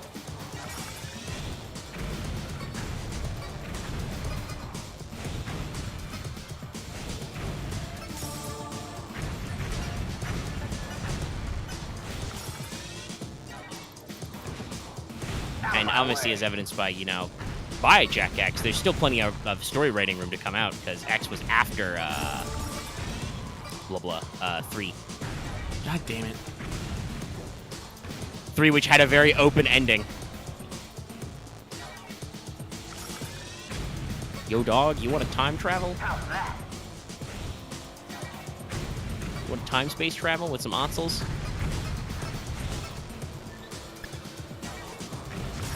I definitely wouldn't mind if we went back to Jak and Daxter. Like, I know we can definitely appreciate video games as an artistic and storytelling medium now, but it's like, what, you know, just Well, and I mean, you want to talk about like that mix between comedic and serious. Like, Jak 2 is actually very dark. Like, there's a reason why you know, Jak starts cussing. Like, it's because he was, you know, captured and tortured and experimented on and shit, and like, there's a lot of like greasy underground, you know, crime and war and resistance and shit that we do in that game. But also, you know, the Daxter says the funny. Mm-hmm. And I think you can hit that healthy balance still.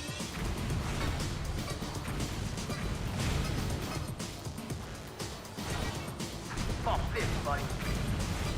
I mean, I don't think you can still be Jak and Daxter and be a realistic reboot. Technically, like I just said, we've already got the gritty reboot. Like, they already did the heavy tone shift. Honestly, if they did a full-blown remake, I expect they would probably go back to Precursor Legacy and go for a more, like, you know, genteel, nostalgic exploration game, right? Mm-hmm. Like, that does seem to be in vogue. That, while obviously dark, gritty, serious games still exist, there are quite a few, like, nostalgia-based, you know, classic games of our era. We had plenty of praise for Kena Bridge of Spirits for basically being like, hey, this is absolutely like a PS2 game, but, you know, on the PS5. Yeah, we win. Oh, thank God I did it that time. Fuck.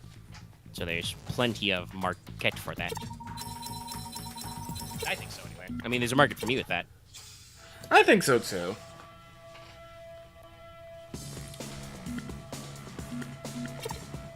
What's in the Death Drum here? Oh, Turbo Dash. This should be fun. Yeah, dashing. This one is literally just hold your finger on the turbo button eternally. Actually, hang on. Where is it? Let's use this. The secret vehicle. The Daxter Mobile. And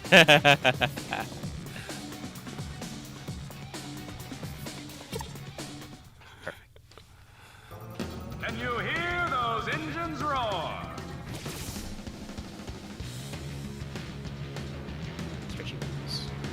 I believe this vehicle is a vehicle that you get if you have Daxter data in some way or form.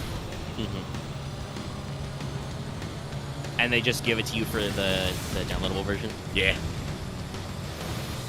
That's good. I hope that happens with more of these things. Like, I know a lot of people, to talk about another nostalgia thing that I'm super jazzed for, even though it's a long-ass way away. A lot of people have been talking about, there's a lot of those kinds of features in the old Mega Man Battle Network games. Mm-hmm.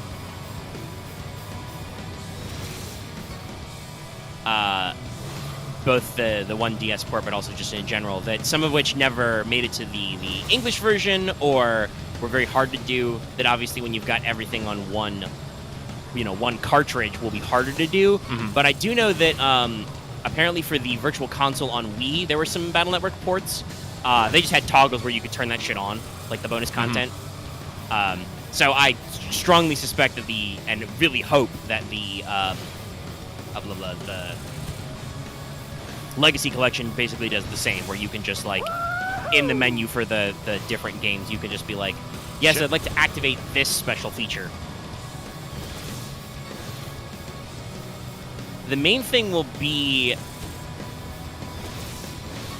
like, obviously there'll be some interesting stuff, and I'm very curious how they do things.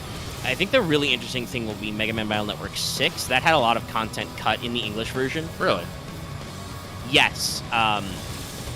Supposedly some of that was to do with the fact that the English... So, Mega Man Battle Network had a constant battle with storage size. Makes sense. They even altered the sprites after I think 3 or was it in 4 to save them room on the cartridge. And allegedly with the extra content, 6 was so large the English script being expanded because you can't fit stuff down into a single kanji. You need more letters. Makes sense. They just couldn't fit it. But also some of that was a tie-in to some of the area that was cut. Not all of it, but a lot of it was tied to Boktai 3. Because, yes, there was a lot of Boktai and Mega Man Battle Network synergy, if you've ever seen about Hideo Kojima yelling about Mega Man Legacy Collection, Battle Network Legacy.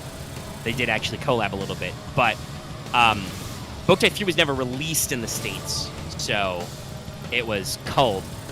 I cannot imagine in, like, a modern time period such a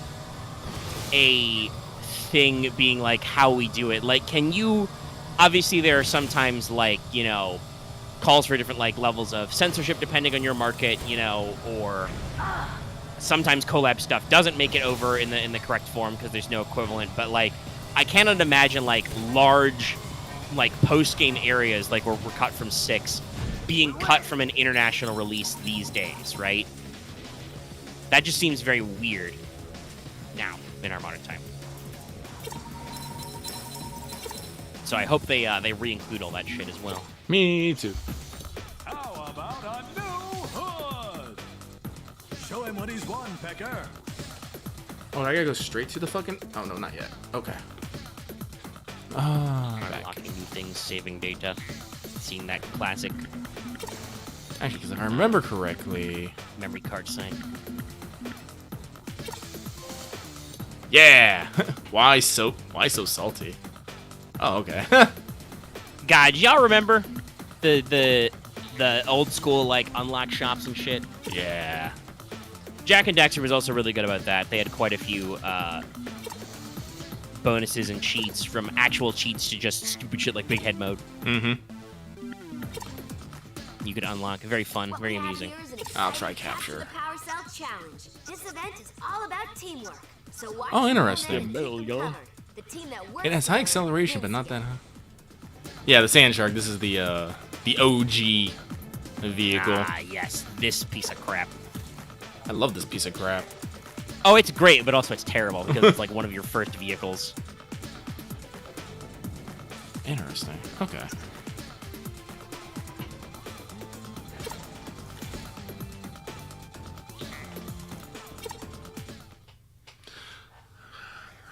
Well, like I said, usually nowadays when they're doing collections, they usually try to get everything in there, but...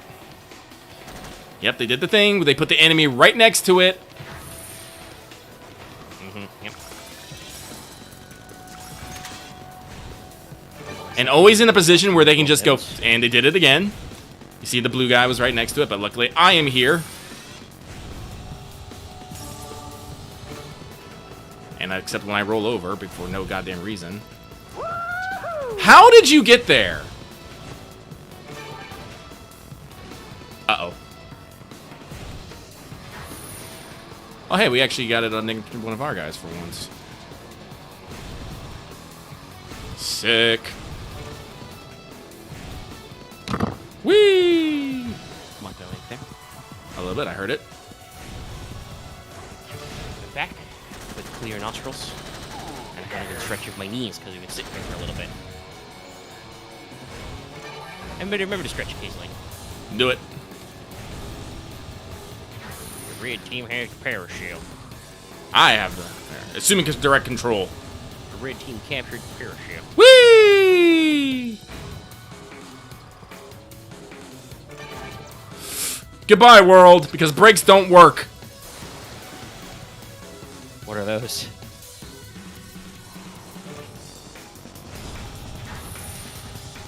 Yeah. If I wasn't excited, I wouldn't be doing the thing. I wouldn't have said, hey, let's do Sprawl. I mean, I don't know about this, like, oh, I think it'll lead to something, whatever. Like, you say a lot of stuff like that sometimes, but, like, it'll lead to us having a fun session. That's what I'm about. And that's what we're here for. Damn it! Do stuff. Literally, well, we're in the lead. I might actually win. That's the important thing. Die! You did not die! You animal man! I can't believe this crazy And then you get cockblocked by your own teammate. The cell's up there.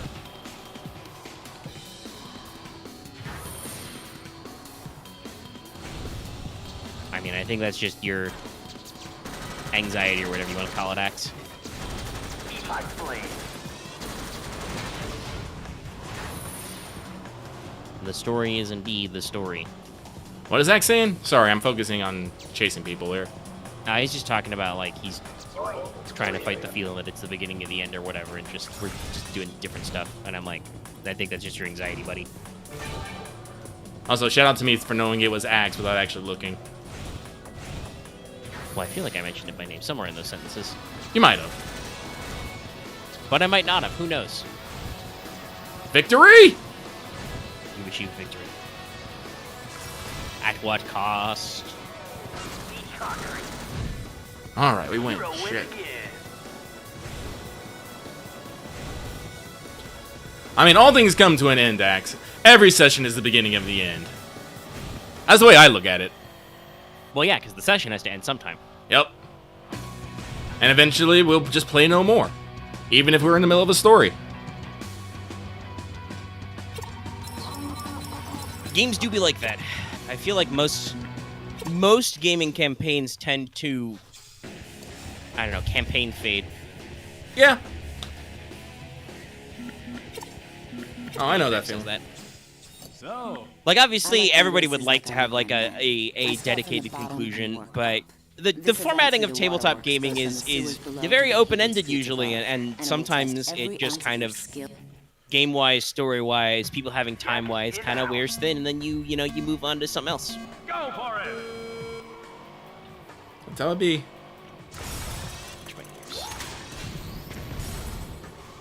I missed.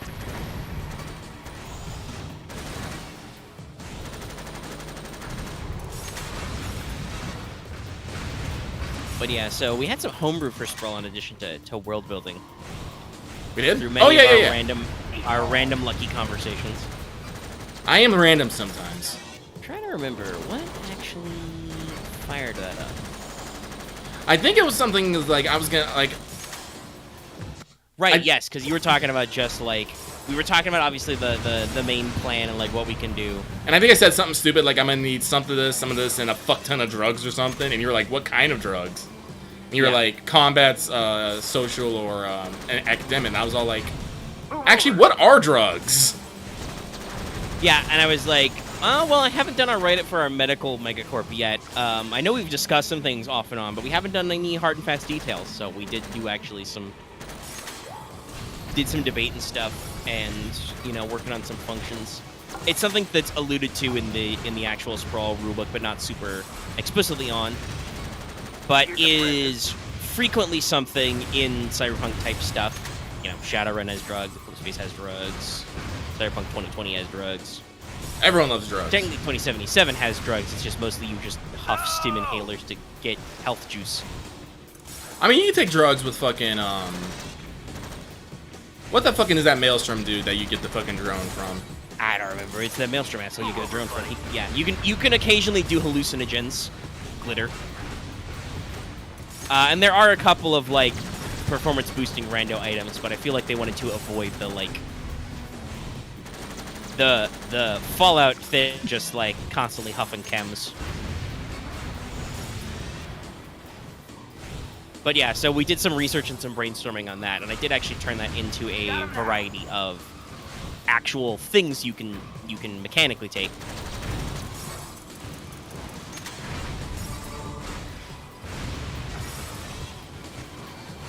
Because in general, you know, we've discussed it's literally in our setting notes the phrase "big weed" appears somewhere in the 5 hours in session 0. Like with legalization and all that stuff going forward, it would emerge that I think that cannabis would kind of take over for tobacco smoking. Here's one for you. Because smoking marijuana is not necessarily healthy for you, but I do think it is, in current form anyway, less impactful than smoking processed cigarettes is. A lot of the stuff they do to tobacco is actually, like, really bad for you. Nice racing, Daxter. But yeah, so like that would probably be, especially in, you know, Pacifica, which is, you know, the West Coast, that would be outpacing, you know, tobacco smoking. But obviously tobacco still happens because it's kind of a prestige thing, you know. It's a mainstay of corporate boardrooms. Everybody also still drinks lots of alcohol and drinks lots of caffeine. Yeah. Also, Axe, again, I know you want to say bullet time, but what kind of effect would bullet time give you? It would literally just be probably a +1 to mix it up. And then just let that go as it were. Yeah, I mean, that's basically what the synthetic nerves is supposed to do. This would just be like a drug that does that. Yep. I mean, one of them, I think it was Red, talks about increasing reaction time. Yeah, stimulates reflexes. So, you think you got the...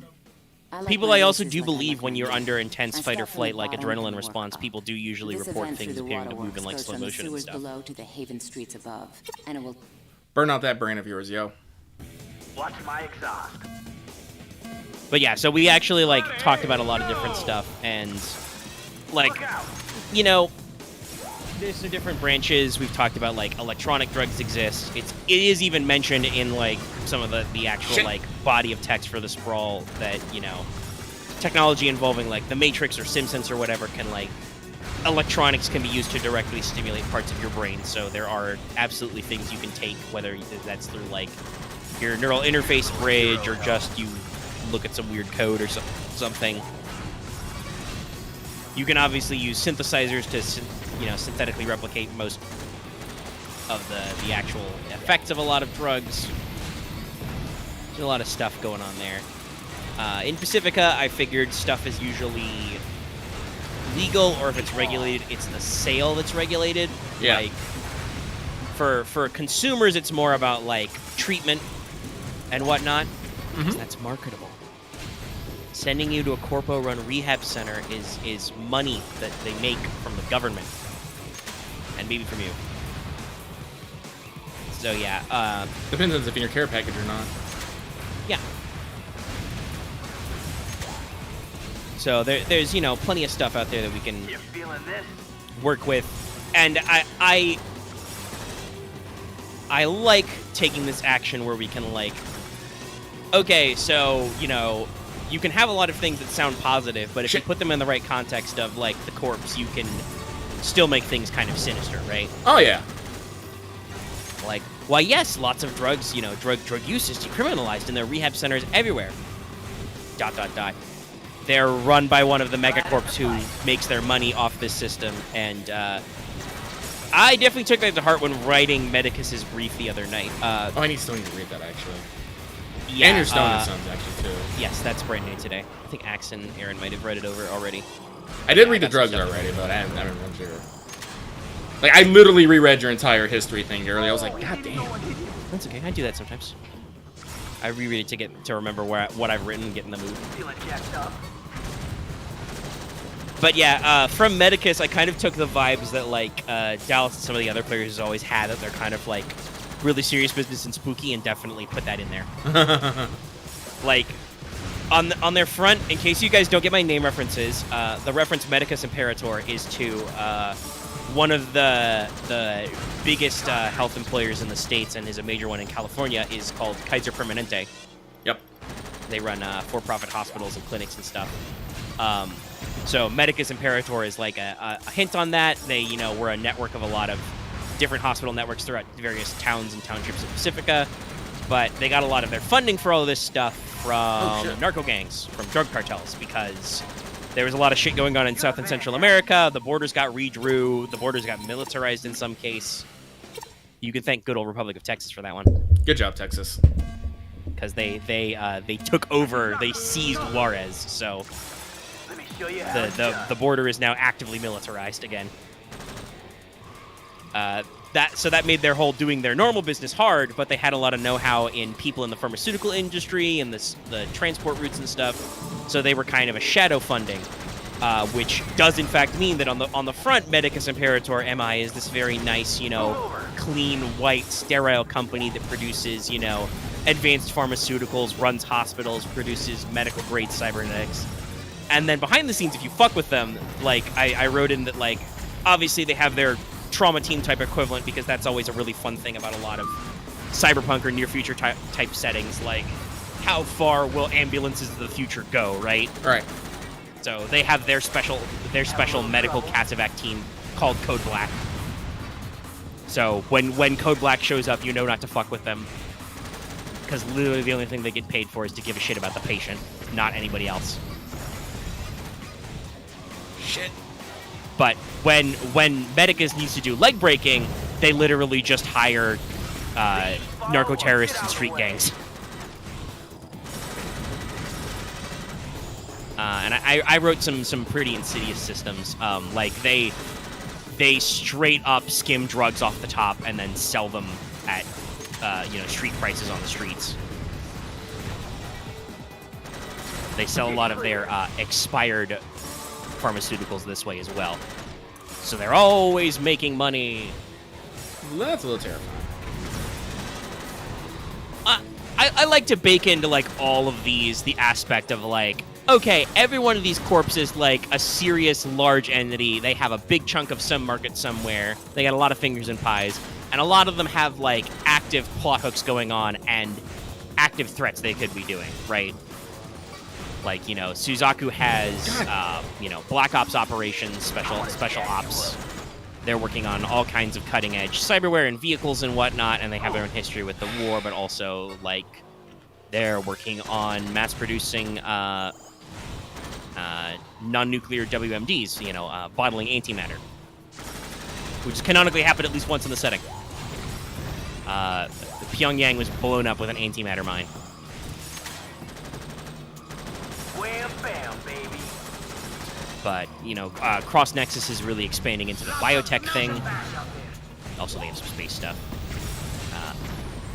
Northwest is just all over the goddamn place. It's very funny how things end up because of just your suggestions. I'm trying to remember who even came up with Northwest, but as a team, I think we agreed Northwest was agriculture and consumer goods. And so when I was doing their write-up, however many months ago, I was like, man, that's a lot of stuff. Food and consumer goods is very important. Like, a lot of their market share is cheap, but boy, they got a lot of market share. They also got a lot of enemies because of that. Mm-hmm. I'll see you at the finish line. We hope to take advantage of that. Yes. Also, no, I did not make Northwest because you guys did a lot of Northwest. The first job was Rio Grande, actually, and that's why they're so mad at you. So mad. I believe Dallas was first to throw out Disney Warner Media Group, DW Media Group, who has a full write-up. Their terrifying thing is, they're involved in SimSense technology, which they may be using to dope the general public into feeling positive and productive at all times. We've given you productivity in a can. How's that? In a chip. Also the fact that DWG, like, they have security. Like, if you try to attack a theme park, some SWAT guys would, pop out of the service tunnels in the ground and ambush you. They'd snipe you from on top of the roller coaster. But their main thing is just terrifying social manipulation. You fuck with them, you're on the news everywhere. You're a bad person. We hate you. Shit like that. I'll be interested in the whole squad's feedback on the last couple of write-ups I've done. And obviously I'll consider that stuff. Once more.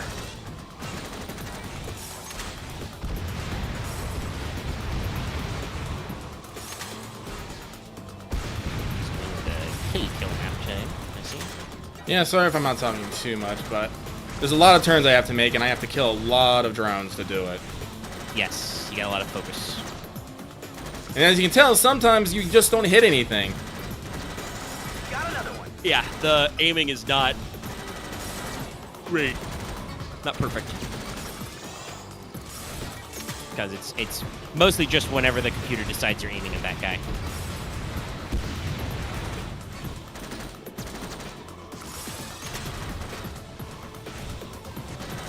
Well, yeah, I mean, Medicus is like that's the two things. It was medicine, it was healthcare, Got you down.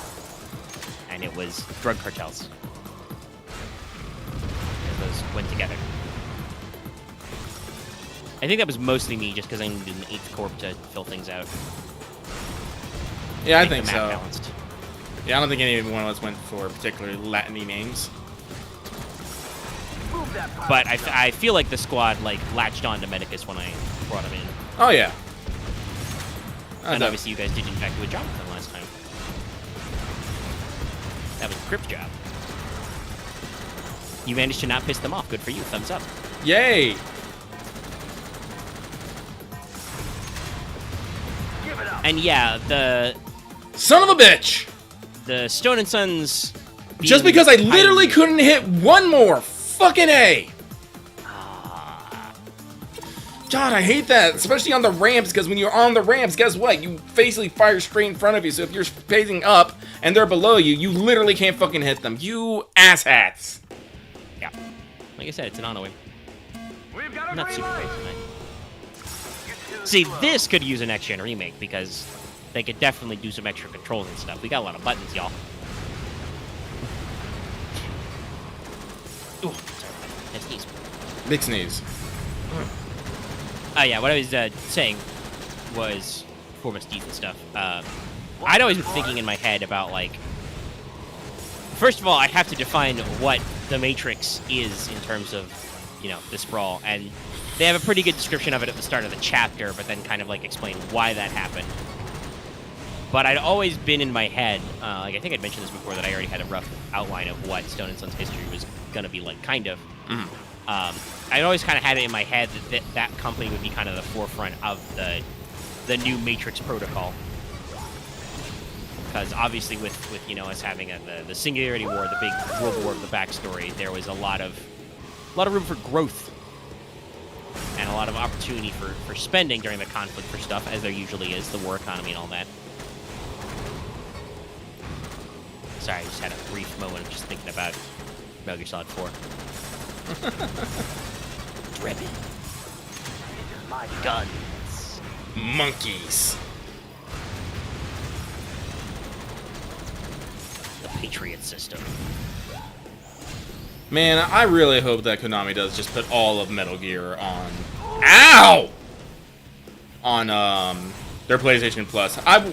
If that happens, I am dropping... I will drop, like, whatever plans I have and get that going. Yeah, that'd be a pretty big one. Yeah. I mean, they said they were relisting stuff, so I'm hoping. A lot of good shit there. But yeah, I was always planning for them to be kind of involved in this Matrix infrastructure and pioneers, and kind of explain, like, that's how you kind of, you know, get started in there, even though, like, obviously in the backstory, you know, Dallas has talked about how his family is from a completely different area than Pacifica, so they need a reason, like, to be marketable and valuable over here. So I figured kind of you know, a leg up on the Matrix programming and stuff was there. it's all open source because it was made for government specs, so they didn't want any one person to like control it. So there's wiggle room, but yeah, you need some leg ups and stuff. Talking about funny gaps. I got more funny names in there. Come on, come on.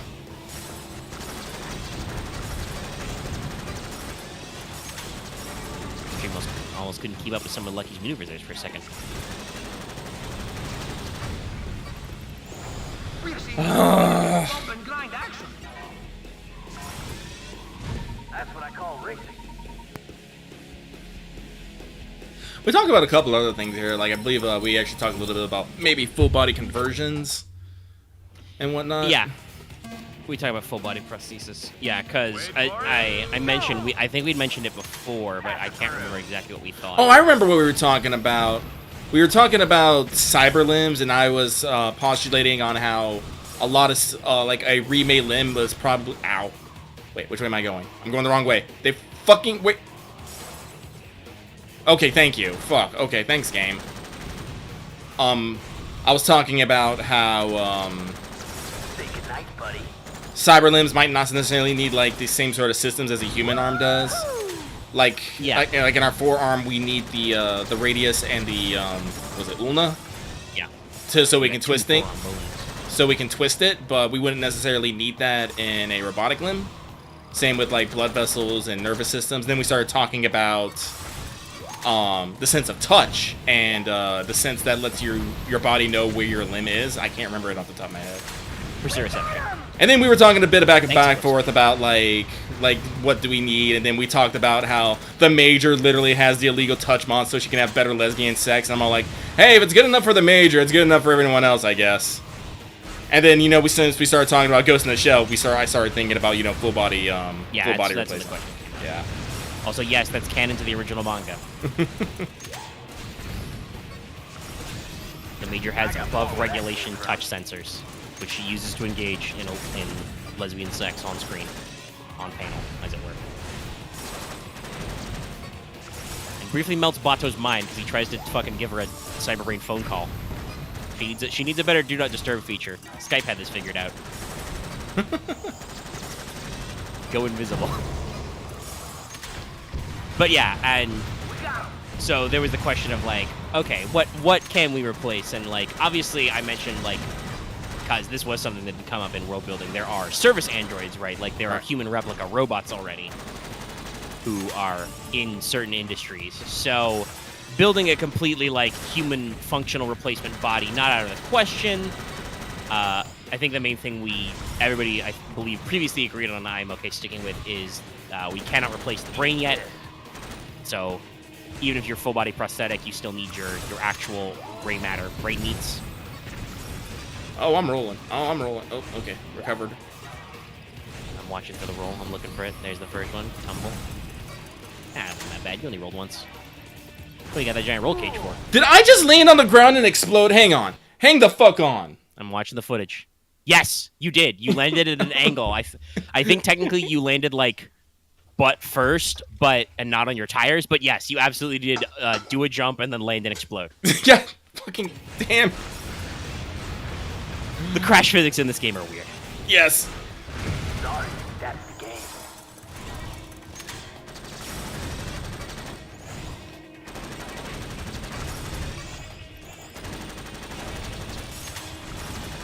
Come on. But definitely the possibility of full body prosthesis will probably come back because, like I said, if I do a Genesis conversion, I have to come up with archetypes and, you know, the equivalent of species in Star Wars, but just basic starting setups. Oh, I didn't mean to restart. Whoops.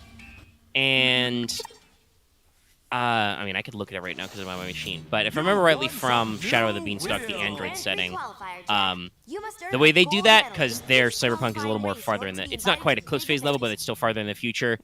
Their, like, archetypes are, like, you know, human, clone, Turn and burn, baby. cyborg, you know, gene mod person, and I think Looney, like lunar adapted human, is one of the types. So, like, it's like different subtypes of human for different free mods and stuff.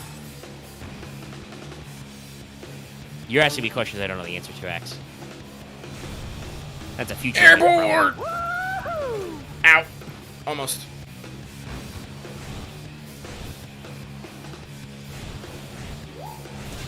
Gubs. Get the guffins. Greaves. Mine too. Like I said, I haven't even tackled archetype design, let alone me tackling like career lists and like talents and whatnot. Whoops. Probably not do talent trees because, well, it's very fun and I like the what that does for Gensakai. That's also a shitload of work. It was fun to do as an experiment, and I like the results. God damn, is that so much work? That worked out. Oh, wait, nope. Whoop. Safe. Well, it started working out okay, but oof.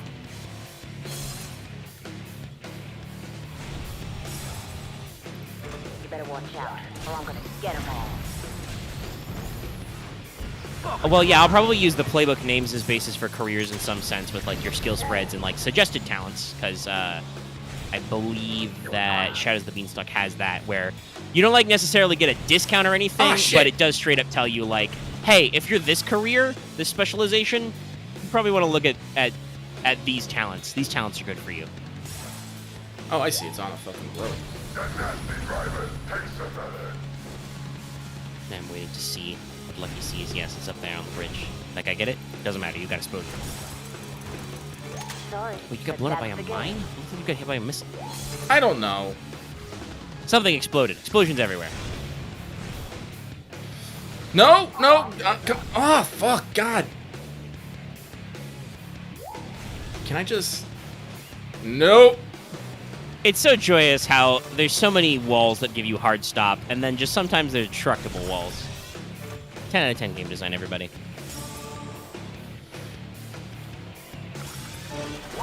But yeah, no, when I started this analogy, before further clarifying questions, and also Lucky doing some flips and stuff, God damn it! was that if full body prosthesis are an option, that can be like a No! character generation archetype. Son of a fucking. This is just reminding me though that if there's one thing I don't miss about the PS2 era, Watch it. like weird geometry, right? Right. Like a couple of times you have just fallen into the gap. Like Axe is using words again. He's making abbreviations that I don't understand. Hang on. Pseudo AGEs. Don't you mean AGIs? Also not correct. That would be artificial of the brain, not of the body. No, there will be no playable AI. That's kind of a big story thing in the setting that we made that you guys wanted, all of you collectively. I mean, I've been fine with the AIs, but... Well, we turned it into the MacGuffin for the war, so Damn it! it needs to be sufficiently... No, MacGuffin. no, I didn't want to spin out! Ah! Does anybody want to spin out? I'm Just just... the reward spinning out. Chat, let me know. Damn it! Fuck! I...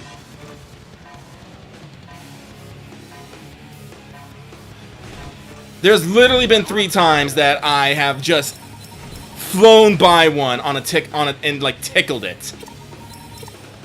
And didn't pick it up, and it's making me mad. And thank you for putting me oh wait, I'm not the furthest, but still. That is a very far away. This one's mine. Fuck all you. Not good. Pretty solid. This weird pyramid is mine. It's like, no touchy. And then there's the weird ball statue. There's a lot of weird precursor shit. Let's see if I can... Yeah, kind of. Hey, I got it. I like it when what I plan to do actually works. Boom, baby. Yeah, that's pretty nice. I must be on top. Oh, someone got it. I was like, I don't mind if someone's like, get ones that I'm going for. It's when I don't get it because of absolute weird bullshit that I'm like, I have the agita. I Like right there! hole I didn't realize. It's like, I didn't realize I get, like, full stopped on the fucking bridge there. Why is that a thing? What is happening? Oh, okay. Well, I assume the ramps and bridges have some kind of fence so that... Oops. Well, one, I'm pretty sure you're not supposed to jump onto them like that. That's definitely seems like that was not necessarily intended. We probably should have made those fences a little higher for that. But so you don't go careening off when you're on them, per se. But, future past OSHA is very bullshit in Jack. As you just and on my end anyway, you just absolutely cream defense. Fire in the hole!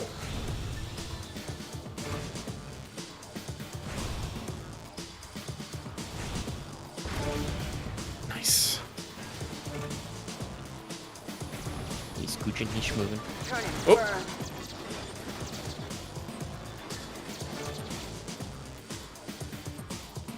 I know there was one more story that you wanted to tell. I did. So. So, like I said, earlier today, I got super fucking distracted. Had to literally drop everything. I had to drop everything. I had to wake up my roommate, my best friend, my friendo. It was actually, slightly hilarious because he was having the deepest of sleeps. Oh shit, I'm not gonna be able to get this one in time, am I? Nope. Because can I get it? Yeah. Oh shit. I actually woke him up, and I woke him up very suddenly. It actually scared him quite a bit. If he had a gun, I'm pretty sure he would have shot me. There we go. Yeah, bring on the cheers. But as everyone should know, I have talked about this several times. I am quite the fan of Travis Baldree. Former game dev, he worked on games like Torchlight, Fate, and Rebel Galaxy, but has found much more success, I would probably say, as an audiobook narrator. A lot of the books that I read are narrated by him. This includes the Cradle series, Thousand Lee series, the Necrotic Apocalypse series, and just several more. And we talked about this at length also at some point, but now he can add author to that list. He wrote Legends and Lattes, and then narrated it himself, which I still think is the most power move you can ever fucking do. Yep. Pretty classic. I know the author of the Redwall series, Brian Jacques, did that. Oh, really? Did he? Yeah. How was it? I'm actually holding in my hand right now a flash drive that has all of the Redwall audiobooks on it. Neat. Because my one of my nieces enjoys the series, so my mom was like, "Hey, do you want some Redwall audiobooks on like a flash drive? I think I've got all of them." And I'm like, "Yeah, sure. Flip me that flash drive, Chief."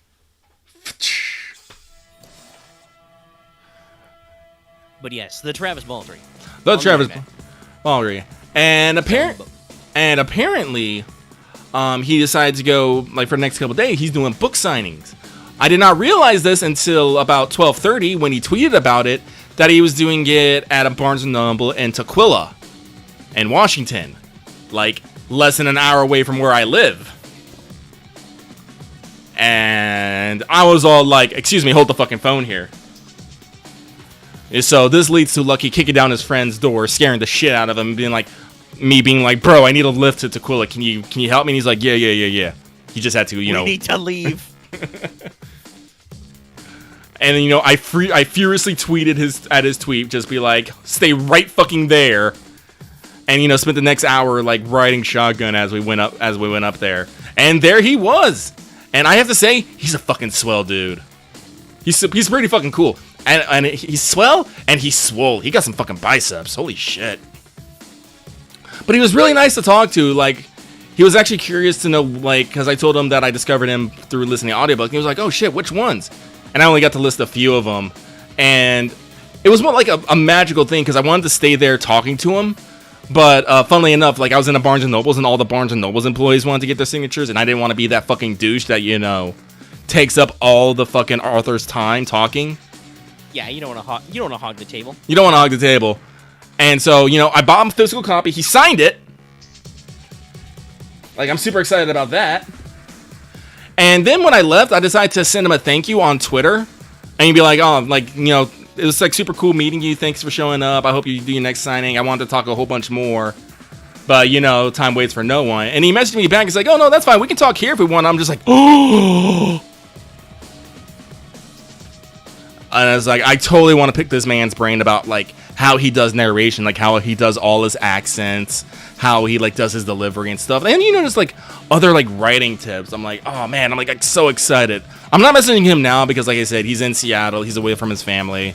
He's doing book signing, so I don't think it's a good thing to bug him. But like when I get some time, I'm totally gonna try like talking to this man. I'm like super excited.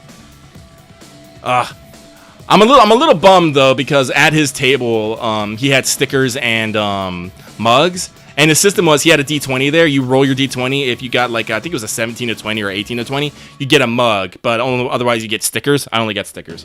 He was nice enough to say you can pick multiple stickers, but I was like ah. So what we would have needed to do was to steal Dallas. Probably. I've played D&D with Dallas. The man's scary sometimes.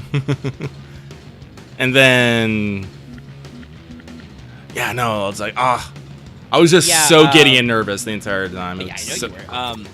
I was quite surprised by the initial tweet you had about telling him to stay right there. Because since you mentioned, I don't remember if you mentioned him. I think you mentioned that he had Twitter like last week, and that he'd been talking about writing a new book. I actually asked him about that. Funnily enough, I asked him. He's like, it's like. I told him I was going to remember. I asked him how far he was. He's like, oh, I wrote 8 chapters, and then I hated it, so I deleted it all. So now I'm up to 4 chapters. I was like, yes, no, that is exactly how this goes. Yeah, but to say sounds right. Sounds about right. So the first one fell in the swamp. Yeah. But yeah, so I was like, yes. And I did what I do with quite a few authors or book publishers, and I was just like, follow. Let's do this. And like, normally on Twitter, he's fairly low-key, mostly just like, hey, look, somebody's trying to sell you my book. Mm-hmm. Because, you know, Legends and Lattes, I think, is doing all right. It seems to show up on a lot of, like, places trying to get you to buy stuff or, you know, talking about new fantasy and whatnot. Mm-hmm. But I saw all the hullabaloo about the book signing, obviously, because, you know, the way Twitter works is if you follow 2 people and those two people tweeted each other, you see it also. Mm-hmm. Magic. But I did see the merch, and I was like, oh, these are adorable. Yeah. I actually found out who made them. Apparently, because I mentioned the Necrotic Apocalypse, which is written by Dave Petrie. Apparently, his wife does that and also does VTubing. So Wow. Yeah. The future's weird, guys. I love it. It's so neat. That's like such a 2022 sentence you just said. Ah, yes, I got my merch from another author's wife whose books I narrate in audiobook form. She does, you know, like art and stuff and also VTubes.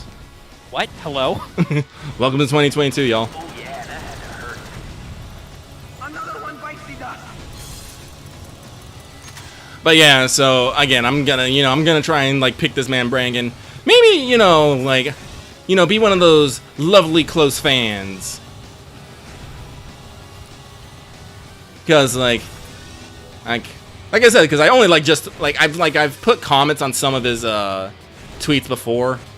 Like on one of them, someone was fucking incensed that there was a lesbian relationship in Legends and Lattes, and I was just all like, I had to comment on that because I'm like, I literally cannot understand this. I'm also so some people are weird. So he kind of knows who I am, and you know, who knows? Maybe I can become friends with him. Who fucking knows? That's one of those things I always try to think about when I try to think about when I meet people more successful for me is that they're still people sometimes. Yeah, it is important to keep in mind. It's like I love the man's work, and I'm super and again, you know, mad shots to him who went from game dev, you know, narrator to author. Oh, I'm spinning, Lottie. I'm dying now. How? Get over. Did you put me straight into a wall? You did. Spawns. All right, where's Yeah, my I remember rubber band that exact effect? Spawn in Jack X. I looked at the thing and your spawn pointed at like a 90-degree turn. Yeah, I think I remember that one. Yes, they put that spawn deliberately right there to be an asshole. All right, where's my rubber Why would band you do effect, that? guys?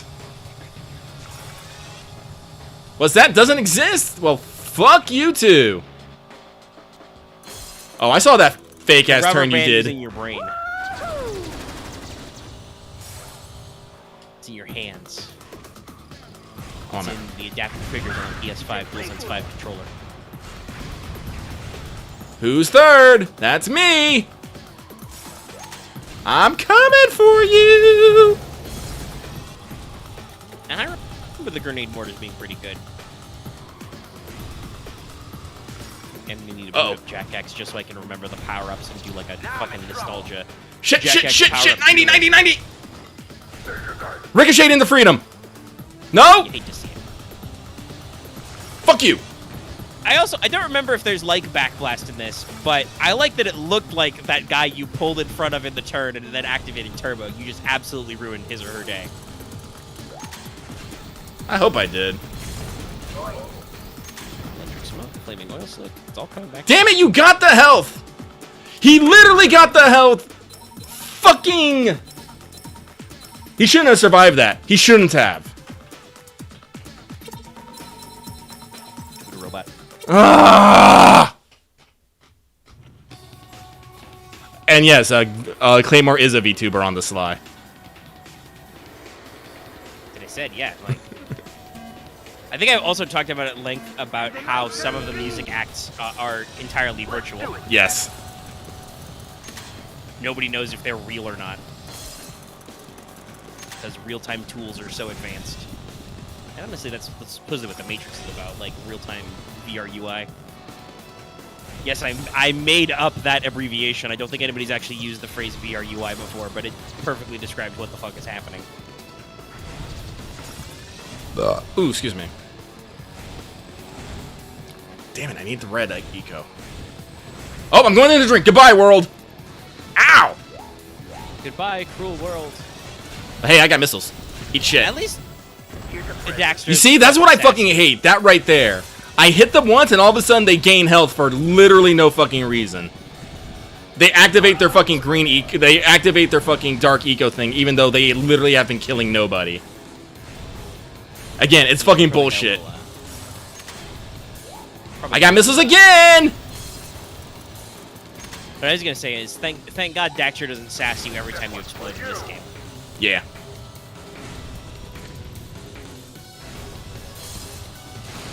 Here, you guys have some fucking oil.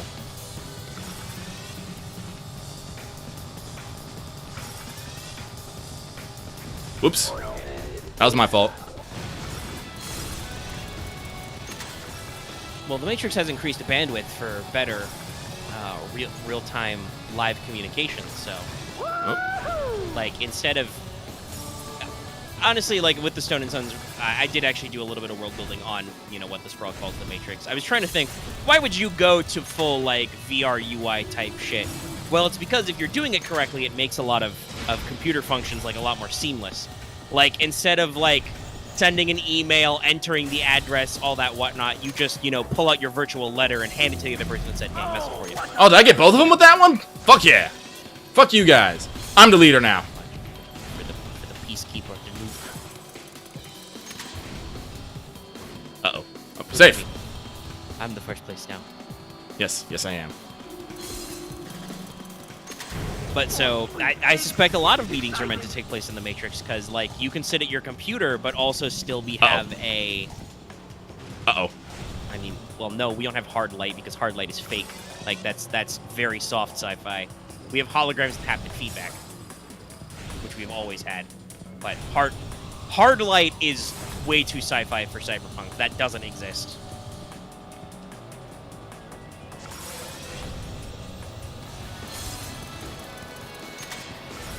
But we've all, you know, the holophone has always existed.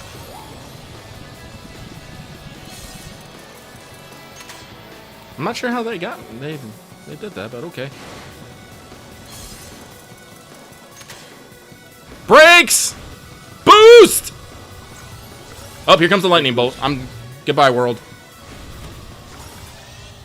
It's the equivalent of the blue shell. It is the blue shell. It's coming for me.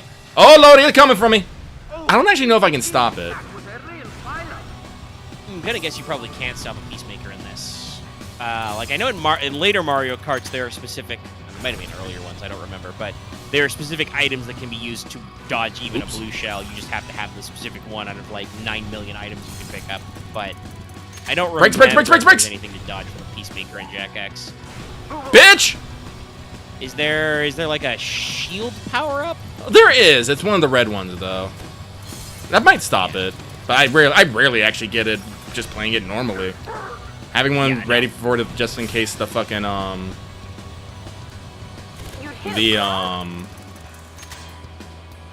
Just in case you get Peacemaker? No, yeah. Makes no sense. No problem, because I, Oh, I actually had a 3-second lead. Sick. That's actually pretty good.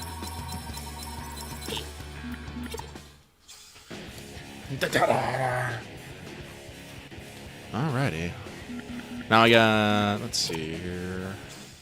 This is another cross-track event. These longer events require more concentration. This one shouldn't so be stay too focused and hard. shoot Let for me try low it. lap times. Each one adds up.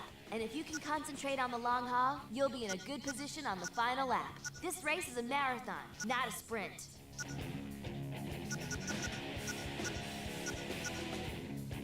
Now let's try it. But Sorry about that. I was fighting a yawn for a second. it happens. Another race for all the eggs. I get a little yawny when I sit still for extended periods. I think most people do. Go for it! But like, I am quite excited for the Sprawl tomorrow, and Jin Sakai as well. I think I've been doing some reconsiderations of what I want for Porter's character. Like, I'm pretty sure I'm not gonna actually have him being level drained by Succubus, because that's a little too horny on main. It's okay to be a little horny on main, not full horny on main though. You know, it was an interesting world-building question, but Yeah. yeah, it's up to you what you want to do with the stuff. Yeah. Although if there is a Succubus, I probably will try to bang her. I know what I'm about. Obviously, I haven't designed a lot of the NPC stats yet. I'm like, would that be appropriate for a low-level encounter? No, Probably it would not. No, it would No, I not. don't think so. Succubi are probably something that, you know, hangs around fucking Millen's Fallen City and shit. Yeah, Dream Demons are a specific number of many rando demons. Yes. Probably be like a rival type character, if not a nemesis. Maybe a nemesis. I feel Seems Nemesis. like get to the building. Probably much more social magic leaning than physical, but still. Because that's a thing we can do. Like, straight up, we can have just investigatory and social conflicts, because they're, like, in the core rules, y'all. I'm excited for that bit, too. You can just... It's just straight up assumed that we can... much like I can say, you know, all right, roll cool for combat, I can just be like... Actually, I think it might still be cool. I have to double check the social conflict rules. But it's like, all right, roll initiative for social combat. Yeah! And we just roll social skills at each other. Oof. Oof. And there's talents for it and shit.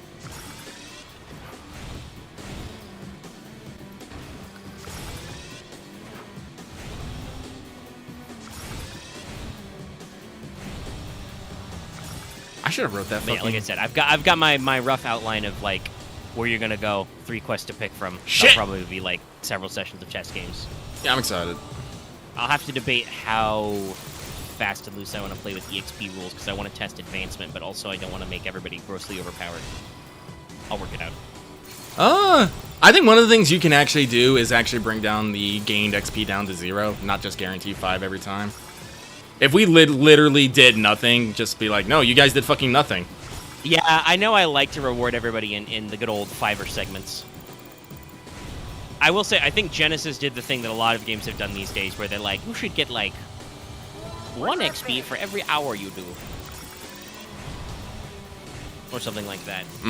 But that could be... For us, that would definitely be like, if we did an hour-based, like if it was like, oh, you get like 2 hours, 10 XP. Cool, okay. And then you get the high level, it's like 5-hour session, 25 XP. No, I wanted the 5. God damn it. Ah! But yeah, I think the only thing I have to, in addition to notes and just NPC stat blocks, because I don't have a hell of a lot. I do have some from when I was doing like the races and countries backstory stuff. Actually, that reminds me. Did I write this?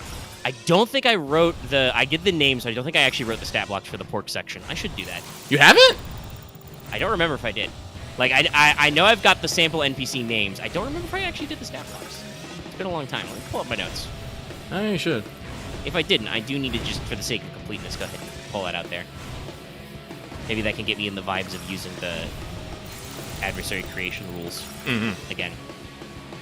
But I'll whip up some stat logs. I'll have some general stuff. I can, you know, not that it matters because it'll be like 2 weeks before we do it anyway. But I can say what my rough plan is I'm gonna have you guys go to a place for a quest, so everybody's gonna start with a little bit of cash. Sick. Gonna get paid. Because I love money. Starting money levels are a little low, you know, by design, but we're playtesting, so I can be a little fast and loose.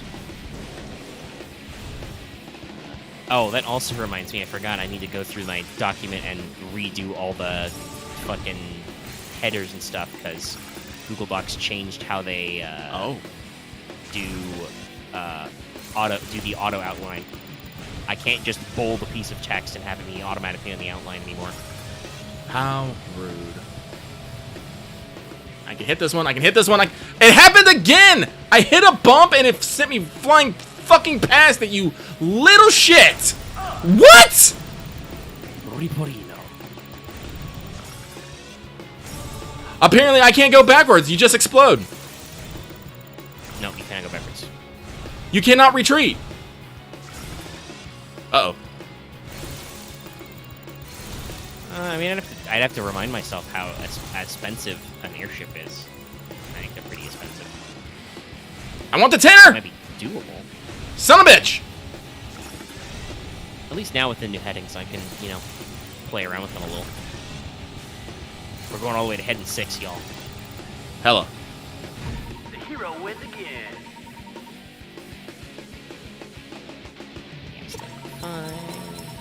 And also, X, I know you want an airship. You're not going to convince Omega just to give you a fucking airship for cheap. Stop that.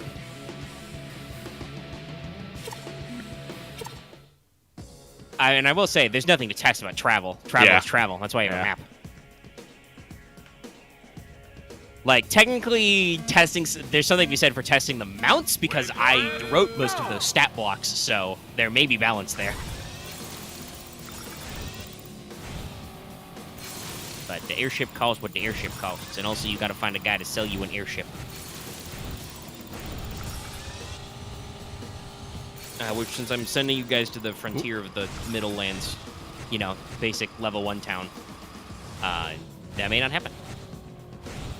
Right, I said I was working on my my headers, but I forgot. I was gonna say the 3 quest hooks I've got for everybody is one will be classic dungeoneering, poke some ruins.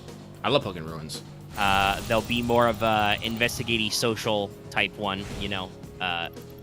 Hey, we've got some weird burglaries. Find the burglar. And then one will just be like a classic mob quest.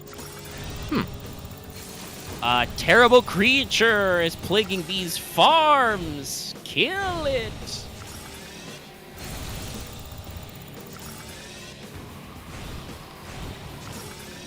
Huh? Can I? Okay, take a.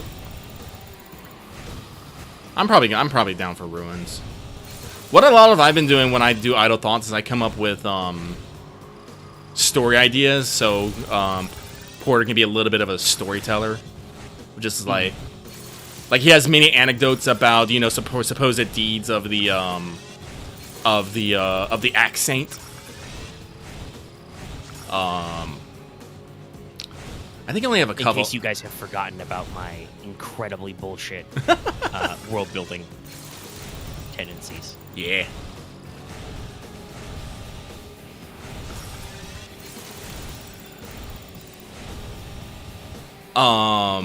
I think my favorite story that I came up with so far is the story of the Axe Saint fighting the in contest with the Wild Hunt. He basically challenged the king to an archery contest and told him that he could shoot the moon, but he let the Arrow King go first. And when the Arrow King failed, he basically just shot the reflection of the moon in the lake and said he hit it. And the Earl King thought that was so fucking cheeky, he let him win. That is very funny. Yeah. That is one of those classic, like, tall tale type stuff. Yeah. So I've been thinking about, like, stories like that. I had a dirty pork limerick, but I lost it. Oh, it's a shame. You gotta write that shit down. I know, I do. I was trying to think of it, but I'm like, no. So that's what I've been doing. Let's see here. Yeah, I probably should just write them down. I remember like a couple of the ideas I had, but Just get some free space on your character sheet. I think I will. What was it?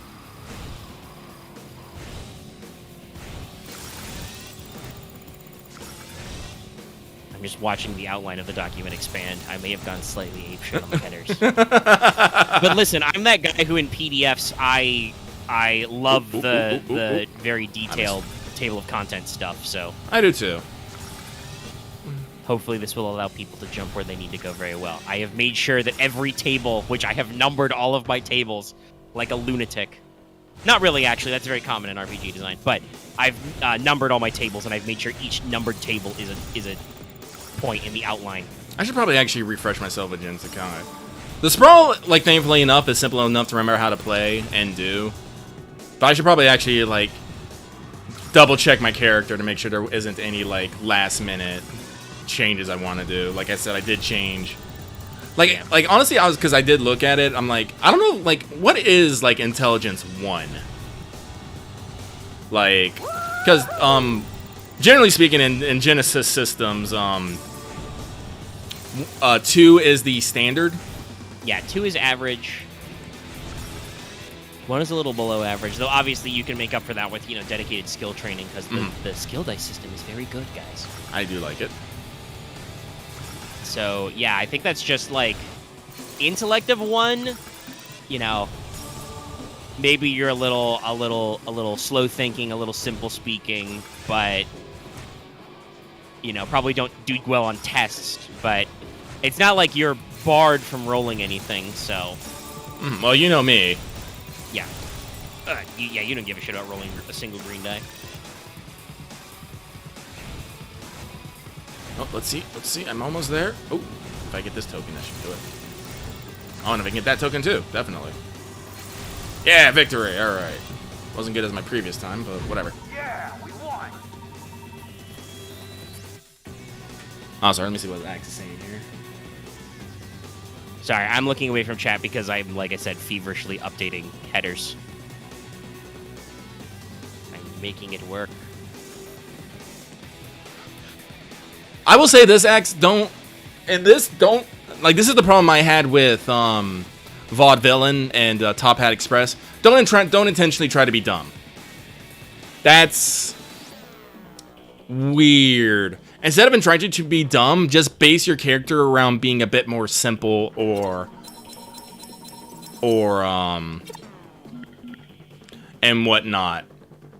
Like, if you play surprisingly competent characters in most things, but then you hit a certain situation, all of a sudden all your wits go out the window, that's jarring and weird.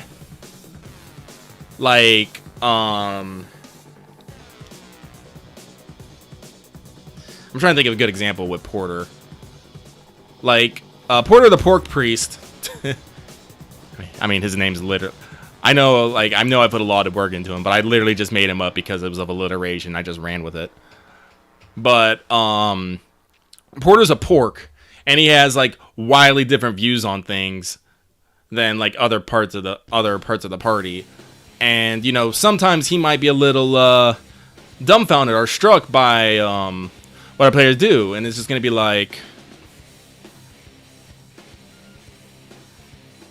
hang on, I'm reading here. I lost my train of thought. God damn it. Anyway, don't be intentionally stupid just for a... Hey, that's foul. Well, tastes pretty good to me. Want a bite? That could be my uncle, you know. I had an Cutscene. uncle once. He kept telling That's my my father favorite to stop racing, parrot monkey take man. care of the family instead Becker. of going to the track every day. Even before my father died, I was on my own. God, this Jack knows what pixelation. I'm talking about, right, Jack? Over these past The few not weeks, upresed. my friends really are. Oh, please. The beast. I love one of the things I do love about this We'll see how your so-called friend about this game is fucking what was her name? Is the green hair girl named what? Kiara? driver for the Kala? Something like that. Kira. With like an extra, it's like an extra EI, but yeah, it's Kira. Kira. She's aggressively making advances on Jack. I mean, fucking aggressively. It's kind of hilarious. Yeah, it's something I feel like that grew over the trilogy. Like there was some hints in the game 1, but Jack was oblivious and mute. And then in 2, there's some more stuff, but they get interrupted, and they kind of try for like a love triangle thing with Ashley. He gets over it in 3. It's okay. I mean, Ashley is hot. They get more and more out there. This is another Also, I love that our good Don't buddy forget Sig to is definitely not dead and still kicking, still being a cool boy. Go get him, Chili Pepper. God, I love him. Rating it, Jack. Jack is so good. Here's another Turbo Dash high-speed event. But yeah, I'll say on the subject of like role-playing like flaws. I mean, you don't have to focus too hard on it, but hey, that's why you've got a whole motivation matrix on your character, which I think one of them is called flaw. Mm-hmm. Like, you've got all those things that can kind of like work in, and that as your game master, I can leverage for stuff and like interaction with mechanics. So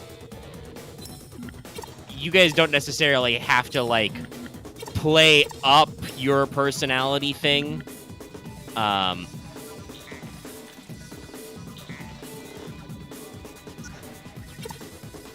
So like that works with things. Last one in is a Well, and I mean, and I would say this: if you're not sure, Axe, don't force it. Like, Yeah.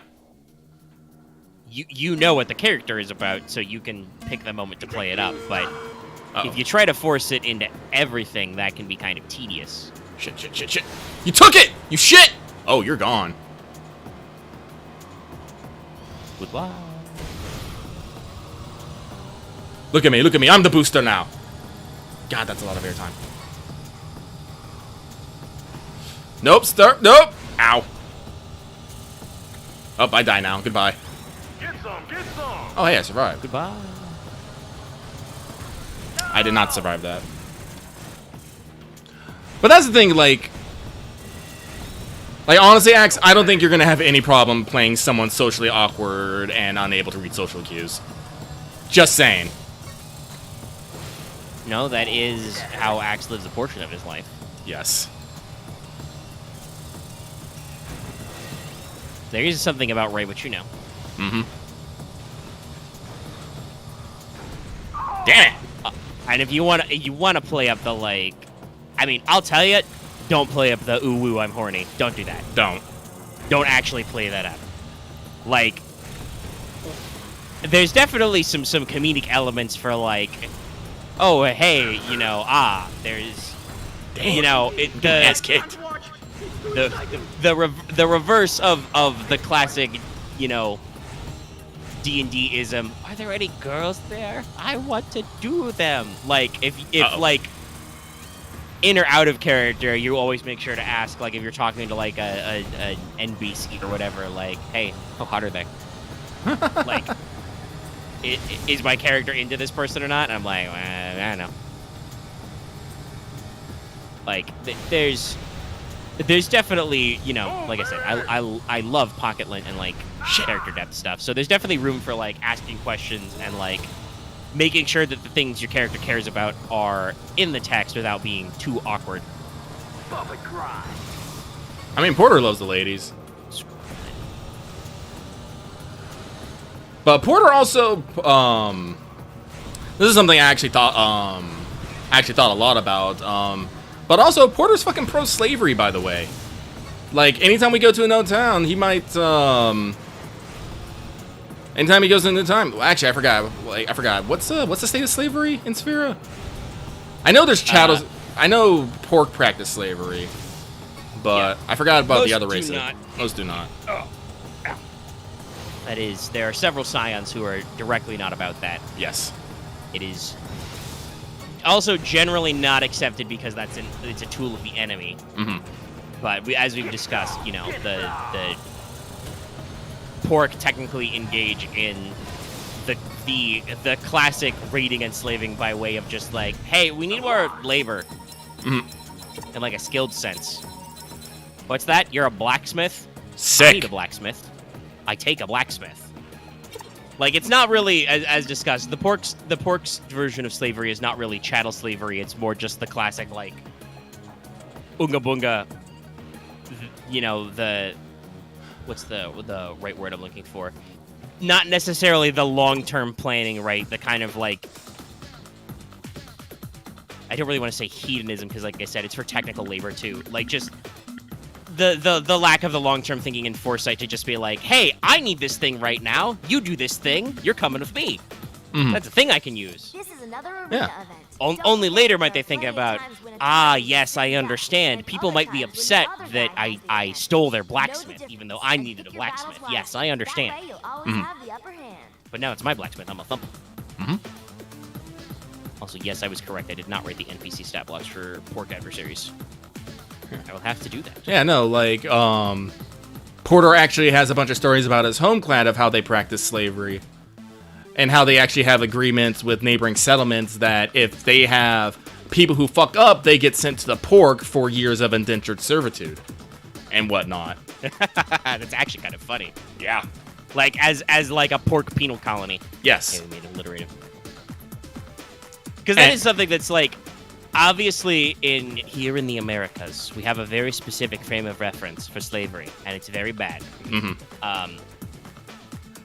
But in a historical context, like, technically the Romans had a slave class, you know, a servant class, but that was very much like pay your way out of, or fight out of, and the feudal system gets a little fuzzy a lot of times as well.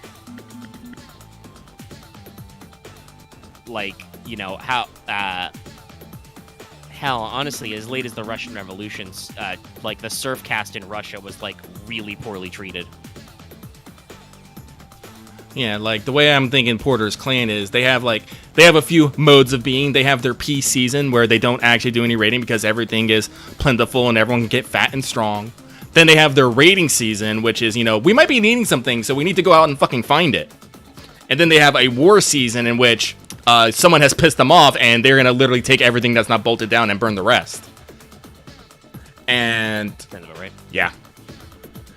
And I am making it a point here, no pork in Porter Clan condones rape at all.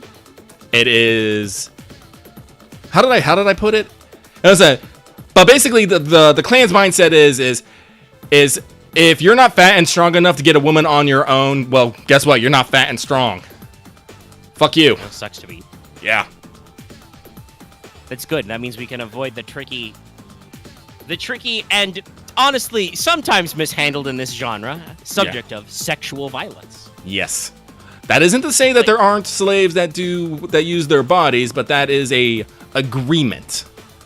Because porks have also learned if they treat their slaves too badly, someone will manifest a giant burning ham and then thump them. Yeah. I did actually put that in my notes. Yes. That's the sigil of Heraklion, the sign of freedom. Yes. Occasionally, divinely ordained slave rebellions will just happen. Yes. So Porter's clan, I should say, takes care to make sure that all their basic needs are their slaves' basic needs are taken care of. Yeah. It's just you know, and some people may or not on the internet may or may not have problems with the language, but English is very diverse. It's just kind of like a servant class or caste kind of a thing. Oh yeah.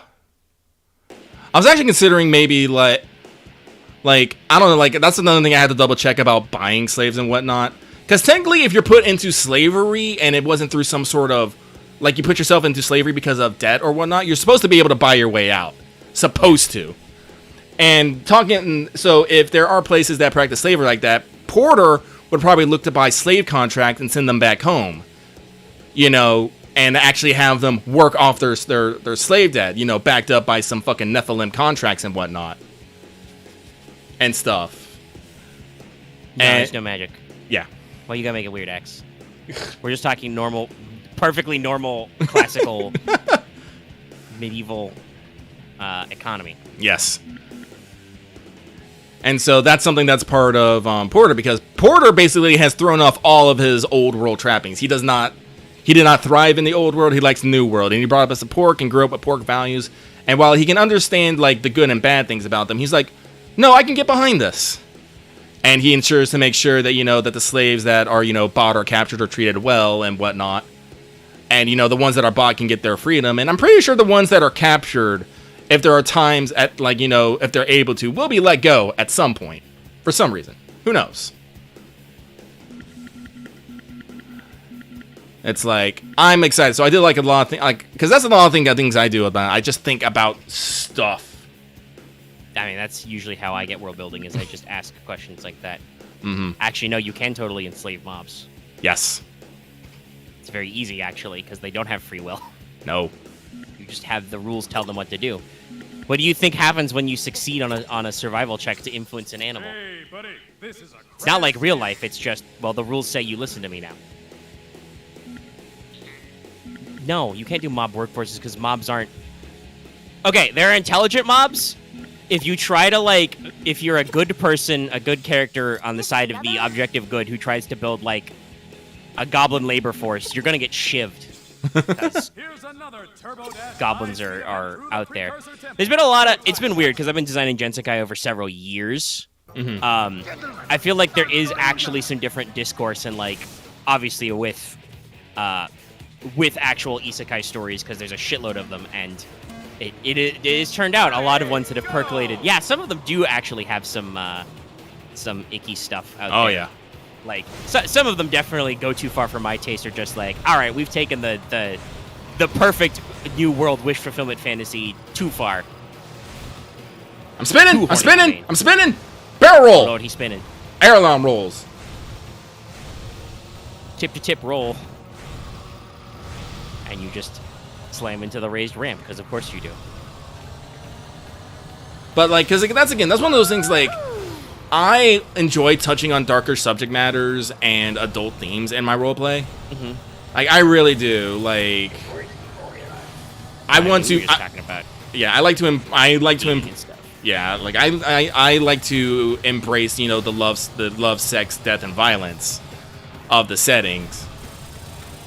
And usually, I try to not, like, I usually try not... Nobody wants to freak anybody else out at the table, period. Yeah. But, I'm always trying to, like, push that boundary and send out what people are comfortable with. I'm like, in this one, I'm all like, yeah, technically there's slavery, pork do slavery, so yeah, no, I'm going to make this be a thing. And, well, this is what I was getting back to. It's like, this is something that could potentially make people uncomfortable, so I'm not going to be forcing it at every turn and angle. I'm not going to, bust into the scene and be all like, I'm not going to bust into the scene and be like, I like slavery. What do you guys think about that? No, it's something I'm just going to keep quiet until we run into a town that, might have a fucking, some... I actually don't know if there's any actual, like, I can't remember if what nations do actually still practice slavery or whatnot, because I knew you were saying that. But if we run into a town that does, Porter might be like, hey, I'm going to go off to the slave market for a bit. I'll see you guys later. And you're just going to have to be like, what? That's kind of like that kind of thing. Or when he runs into a new time, he's going to be like, hey, I'm going to the brothels. Bye.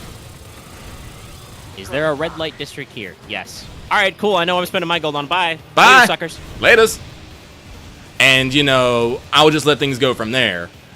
It's like, there's definitely ways to get your characters' quirks and personalities across without having to necessarily make it this big whole thing. Yeah. And I think that's what I wanted to say. Ax, you're talking about how your character's socially awkward. Well, how, I got more where that came from. I would say that. I would say, like, you just spend your night at the bar and you just keep looking at guys like you want to talk to them, but you don't because you're awkward. Is that mechanically stimulating? No, but it's, it's pocket lint. It shows that Leona, wants to talk to hot guys, but, she's a little nervous too. Yeah. So it's like little stuff like that. You don't have... the mechanical comes in because you got to pay for drinks, and I have actual notes on that. So it's just like, all right, how many beers do you want to buy tonight? Oh, it's a 5-beer night. Okay, that's a couple of gold points. Well, yeah, and that's like, Aaron brings up the point that, like, his character would be thinking that, like, serfdom and slavery be very similar, which at some points they have been. And yeah, no, there are probably feudal societies where your workers are not super well treated. Obviously, you know, like going back to, like I said, there's been a lot of people talking about like fantasy and isekai and stuff. Like, there's definitely, I think, a lot of marketing people talking about like tabletop games in fantasy settings, like, you know, D&D's been kind of getting away from some of this later, that like, oh, you know, ooh, all goblins and orcs are inherently evil. And I mean, obviously, like, if you're talking about like Tolkien, I mean, guys, hey, that guy struggled with that one like his entire career. He never could actually decide. There's no canon. Like, he couldn't actually decide like if orcs were intrinsically evil or if they were just became evil because of their environment. Right? Like, there are like letters and notes about this. And obviously, like in a actual factual, like in any way like realistic, operates under understandable social and other rules settings. Sorry, I'm just not quite sure what happened to you there for a couple different things. That's the story of this game right here. Yeah, you like flipped over and some stuff shot out, and then you exploded but didn't explode, and then you actually exploded, and then you exploded another guy. Many things. But like in a functional, quote unquote, realistic, like you're operating under normal real world rules, yes, always chaotic evil races don't really work. And I'm not going to say it is an inherently racist philosophy, but it is very similar to real life racist philosophies, right? Right. Like, it's not actually the same, but if that makes you uncomfortable because that's similar to the actual modus operandi of real life racists, I understand. Yes. And it doesn't make sense, but like when you're talking about video games and in this case, you know, the greater ethos of like lit RPG, that kind of stuff, which, you know, again, Gensekai is kind of in the same ballpark as like everything is explicitly got video game rules. Like, then you're not operating under the normal confines of reality. Yes, goblins can be quote-unquote always chaotic evil. They were made by a corrupt entity to do bad work. And honestly, you know, I kind of like the, like, if you're gonna do the up and downs of, like, morality and whatnot, you know, establishing that, well, evil kind of sucks. Yeah. Evil kind of sucks. It does suck. Like, goblins were made to, you know, be a attempt to make a more, you know, sentient race. Well, it didn't really work. Like, the mob races, this is a lot of lore I haven't written yet, but the mob races are not properly free-willed like, you know, the actual quote-unquote free races, because Minim on her own couldn't really do all the heavy lifting of all the other gods all at once, basically. Mm-hmm. It's kind of her thing. She tried to do everything for herself, but she couldn't. Creativity run amok. Chaos! Keeping in mind that my Satan analog evil deity in this setting was formerly, she was the goddess of art and beauty. She tried really, really hard and got a little too try hard and abstracted her arts. But the you know, like, gobs, trolls, cobs, whatever, you know, kobold equivalents, they are equivalent to mobs, you know, which there are mobs, and there are passive mobs and neutral mobs. Like, I think Axe earlier had a comment about, oh, I've just, you know, always thought of mobs as assholes. Well, that's not quite correct, because, you know, that farm cow, that's technically a mob. That's an NPC creature, right? Mm-hmm. Like, by the rules of the game, a cow is in fact a mob. It's a non-hostile mob. It's passive. Yes, I will just go upside down. Here we go. I'm waiting for it. Fucking power slide upside down. Whatever works, baby. Yes, everybody. That went up for way too long. It was good. I thought it was just gonna be like a casual flip, but no, like I said, you power slid for a while on that one. Damn.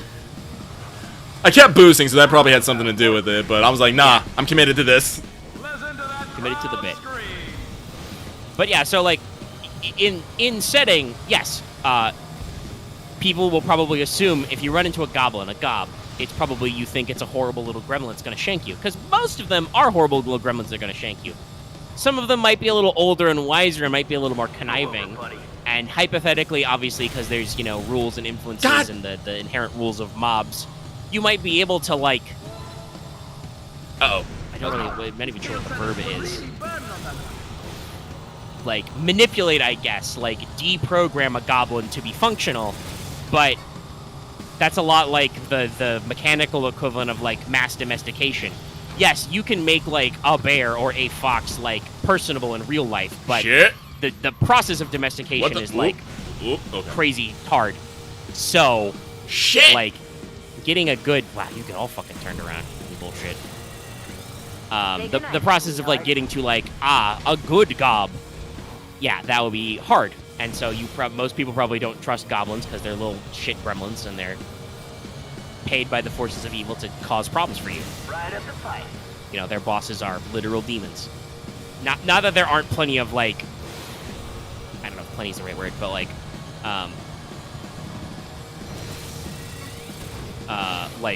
there are free-willed individuals who serve the forces of evil because, you know, they're selfish douchebags or whatever various reasons. Why do people do bad things?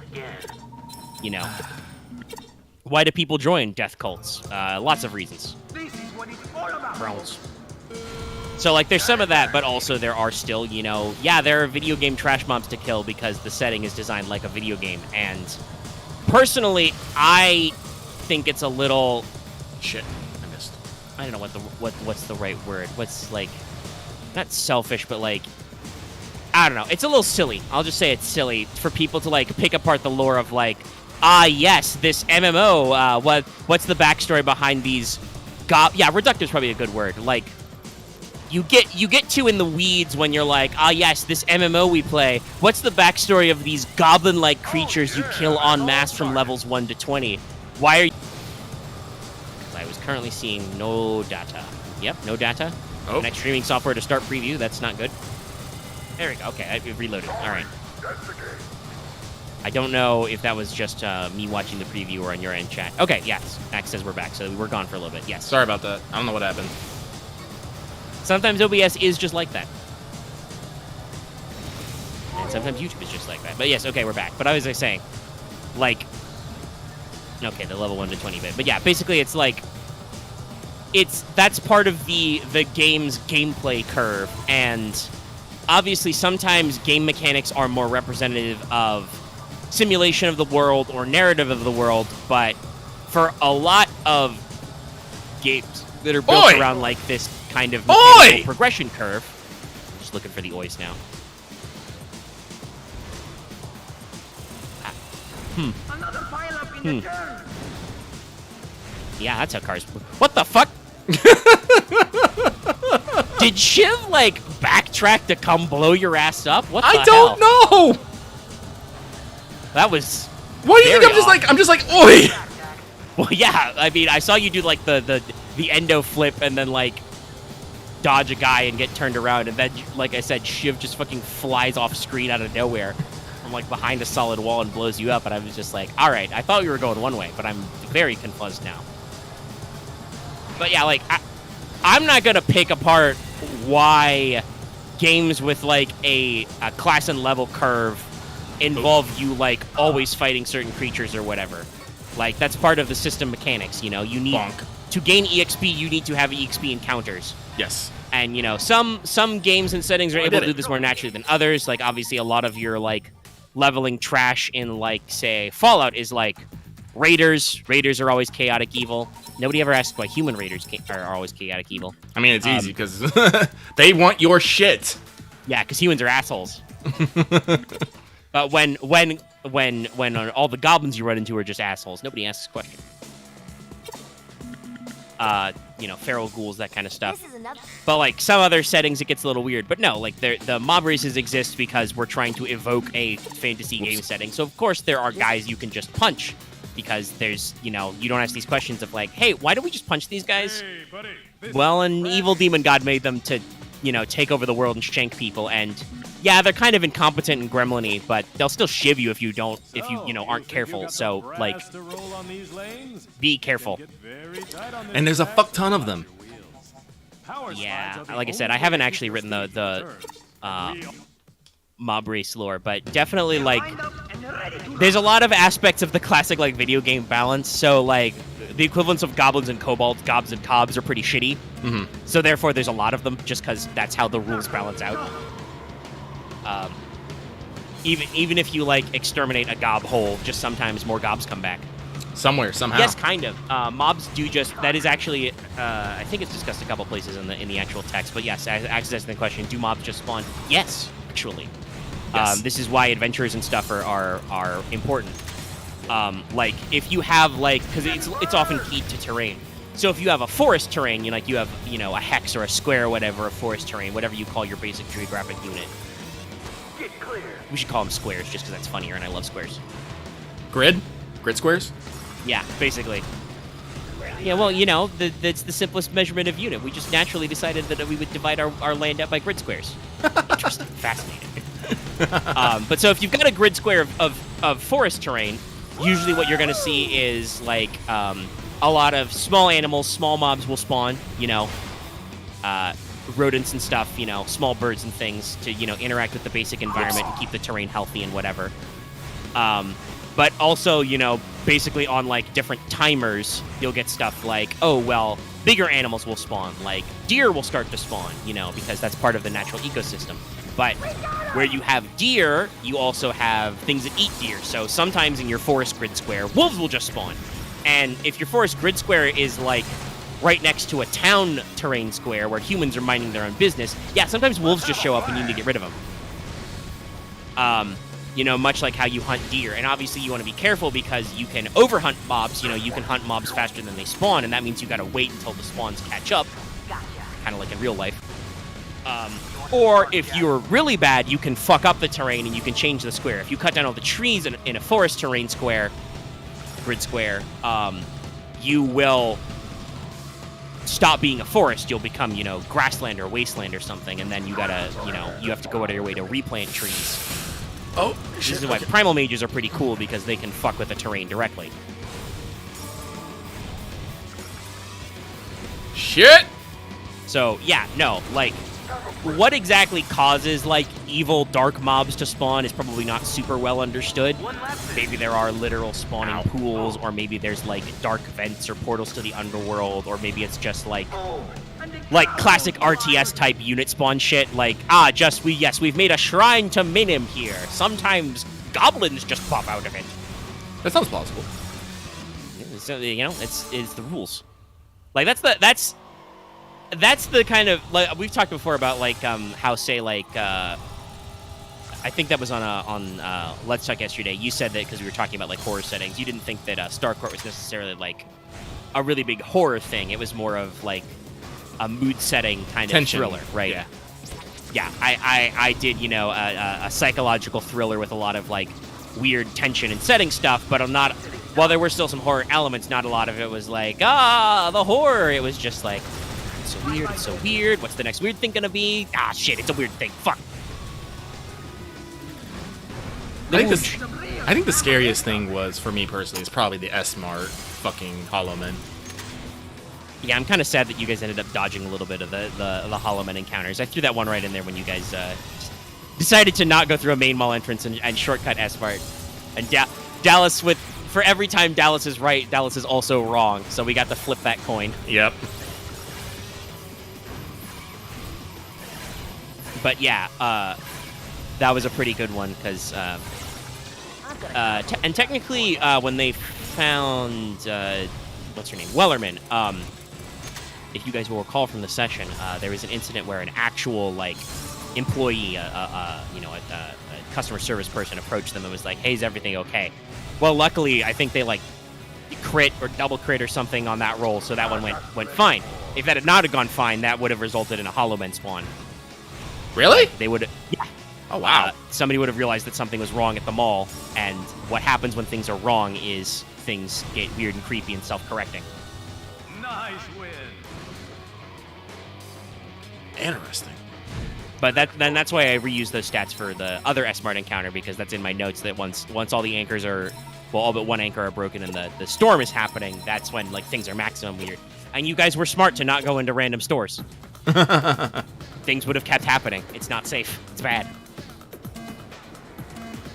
But similar to how like that kind of like I really aimed to evoke a tone and a feeling, this kind of discussion is what I want out of Gensekai, like why I have always been fascinated by like webcomics or novels or whatever, video games that are very explicit like this, even some anime stuff, you know, where very explicitly we are taking place in a game universe with game rules, because that can lead to really interesting conversations where like people have to wrap their heads around stuff like, oh yeah, no, this doesn't work like real life. Yes, of course.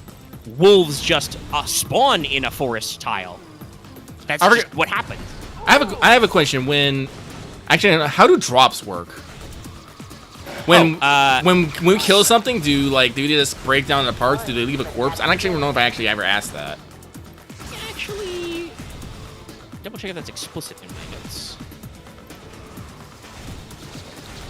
Like, do mobs disappear? Do mobs disappear in a pillar of light and leave behind meat and hide or bone or something? I definitely think it's that. Yeah, that one. When a mob transitions to dead, it's not like a corpse. And maybe that's like a mark of free race stuff is sentient people with souls leave corpses behind, so you can perhaps put soul back in corpse. Maybe that's a good one. But eventually they will, when they have truly departed to the next realm, they will slowly turn into bones and leave other stuff behind. But let's see, I have my note about. I have a sidebar in the section for lots of the adversary tables that's not written yet about loot. Different items, maybe adversary gear can kind of work out there. Enemy might have a coin purse.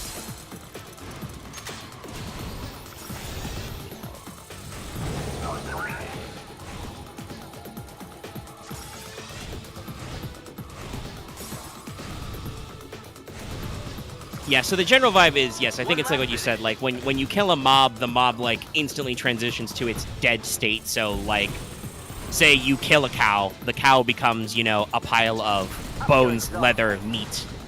That's how you harvest materials. So using the rules, you could craft something with the bones or the hide, and you can obviously eat the meat for sustenance. Assume everybody has a hunger meter. Those RPGs.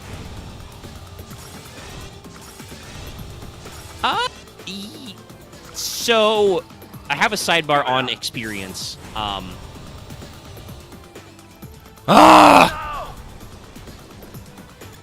the sidebar stats in you. Yes, everybody has an EXP score, and you get that for doing new things. You probably can't grind out your EXP just by killing mobs, because eventually you stop gaining experience, right? Right. Well, once you have built the perfect cow trap, you're no longer learning anything from that. Yes, I believe that's what we describe the XP as, is basically the energy of learning something new or doing something new. Yes. Basically, it's the setting works on not everyone is created exactly equal, because you all have differently randomly distributed stats, but everyone has equal opportunity to grow in the form of experience. It's one of those capital letter things. But basically, when you overcome hardships, seek new knowledge, or grow mentally or emotionally as a person, or achieve personal goals or complete notable challenges, you earn a little bit of experience. You become more experienced. That accumulates on your actual in-universe character sheet, and eventually you can put your new experience into a new thing. I would say, Axe, that's probably the skill of a cook. You would use your skill in, I think it's no culture or survival to cook stuff, if I remember rightly from some of the talents. So that would be you use your skills as a cook to be yes, I've got this, I've got 4 units of raw beef. I'm going to prepare them and turn them into filet mignon, bacon strips, whatever, right? T-bone steak, ribeye steak, whatever. And just through the cooking process, it transforms. Yeah, I was about to say, it's in fucking video games when you just have cow meat. you have the item cow meat, and for some odd reason, you can make like any part of the cow. Yes, you can turn beef into Cow tongue. How? into We don't fucking steak, know. hamburger, and ribs. Yes. How? Video game logic. You just need to have the ingredient and the skill. But yeah, so every mob probably gives like small material drops. Some mobs spawn like rarer drops because, you know, the Scions designed them as a challenge. If you fight a giant clam and it drops a couple of pearls, well, that's because the giant clam was put there as like a challenge or a test. Or possibly because Aqua thought giant clams were cool. Yeah. Yes, the goddess of water is named Aqua. There's a lot of references, guys, in case you forgot.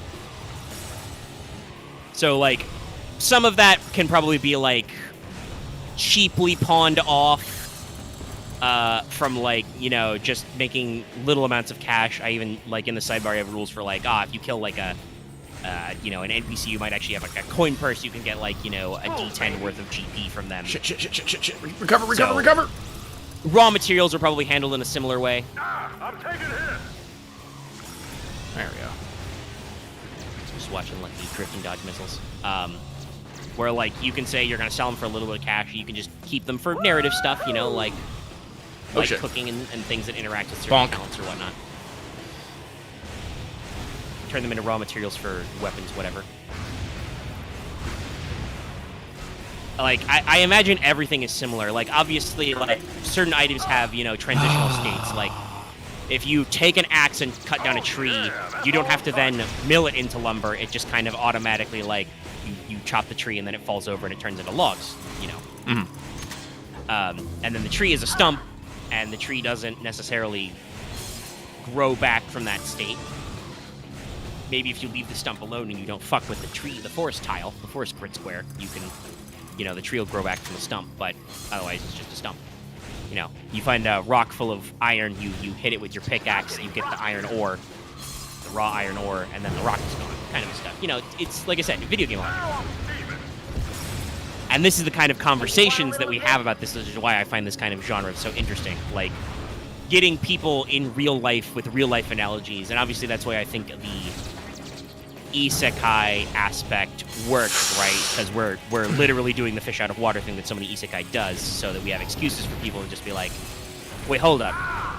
You're telling me to get like stone, I just hit this rock with my pickaxe with intent, and then it just explodes into stones I can use? Yeah. Or you go pick up field stones in the field. Fascinating.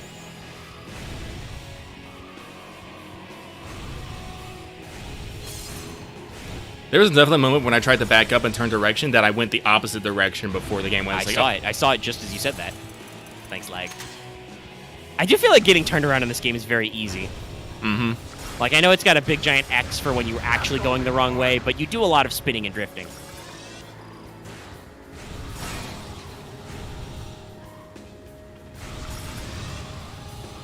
I mean, there's still some stuff. We don't know exactly. Oh, shit. I know, like, Dallas doesn't have a finalized character right now. He's still interested in playing because he likes playing with us and stuff. But I think he wanted to change his last character concept. This again, when Axe once again proves that he doesn't listen to me. I said that Pork has basically thrown off the old word. He was born as a pork.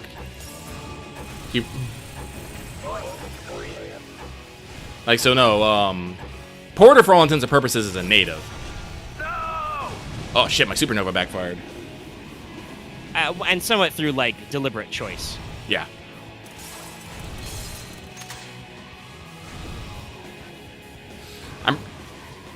Actually, I don't remember if Aaron said his character was transferred. I don't remember. Do we actually have anyone who was actually directly transferred? I don't remember. I don't know at the moment, but I don't know if we've got we don't even have like a full grasp on everybody who's playing. All right, Aaron's saying yeah, he's an actual fresh transfer. Like I said, Dallas doesn't have a character sheet for sure.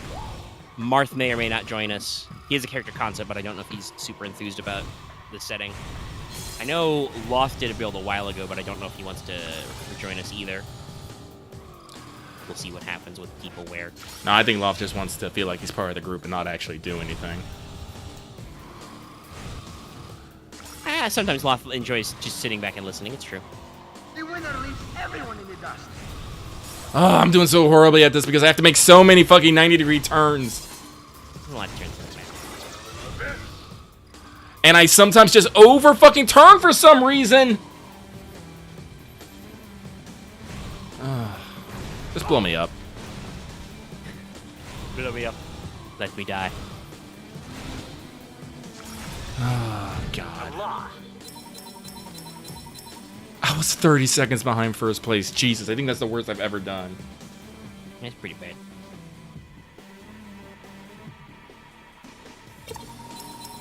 I mean, I think everybody has the possibility for their outsider memories, per se.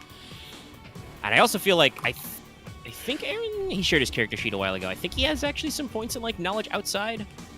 Let me see. Let me pull up Porter the Porter Priest here. What do I got? If you have knowledge, it's probably no rules or no culture. We don't have a Or no not culture.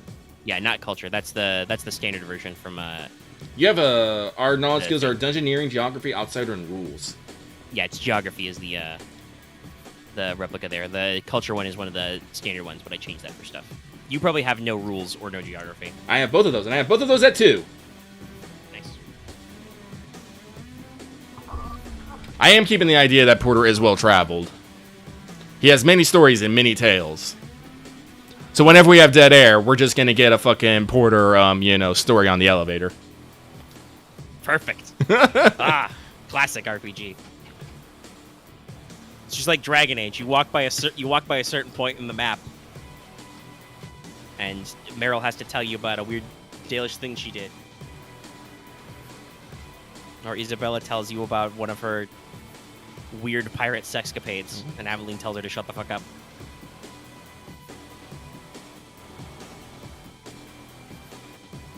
No shit. There I was. I hope Dreadwolf was good, guys. Me too. Don't you mean? Really hope. Yeah. Yeah. It's officially. It's Dragon Age 4 Dreadwolf. Yeah. Actually, might even be called 4. They might just be calling it Dragon Age Dreadwolf.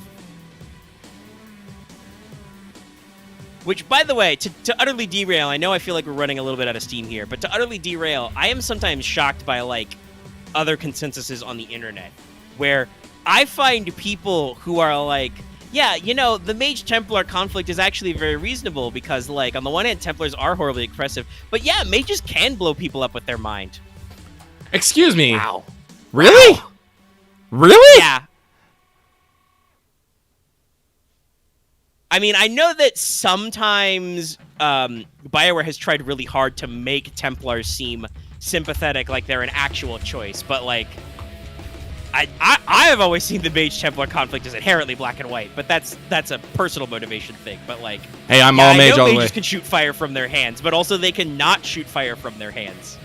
It's just like a Templar can sword a person to death, or not sword a person to death. Yeah.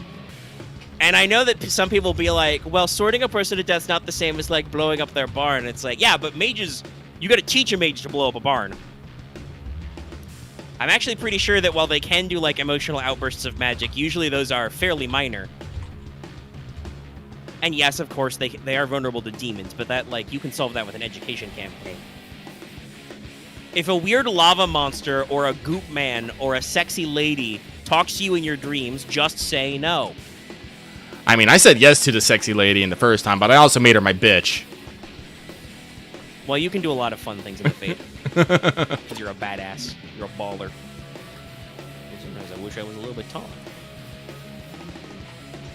Yeah, no, but like I said, I'm fascinated to read people who, not quite Templar apologists, like, usually most people accept that the Templars are incredibly shitty systemically in lore. Just saying. Listen, I like Cullen as a character, but they had to do like 3 games before he was a cool guy. Like, he was kind of a shit, and then he got crazy in game 1, and then in game 2 he's kind of like, I'm recovering from a psychotic episode. Oh shit, my boss is having a psychotic episode. Fuck. And then game 3 is like, yeah, I've noticed Templars have a lot of psychotic episodes, guys. Maybe we can do something about this. But no. I don't know. Y'all know I'm a big personal liberty stan. You would know I would never be down to clown with circles and Templars. This is my greatest discussion with Vivienne in 3, where she's like, listen, Templars are shit, but the circle works. And I'm kind of like, does the circle work? I think I played a mage both times in Inquisition 2, so... I was female Kunari mage once, and I was Dalish mage another time. For plot reasons. Because Solus is racist. Actually kind of true. Anyway, internet's wild.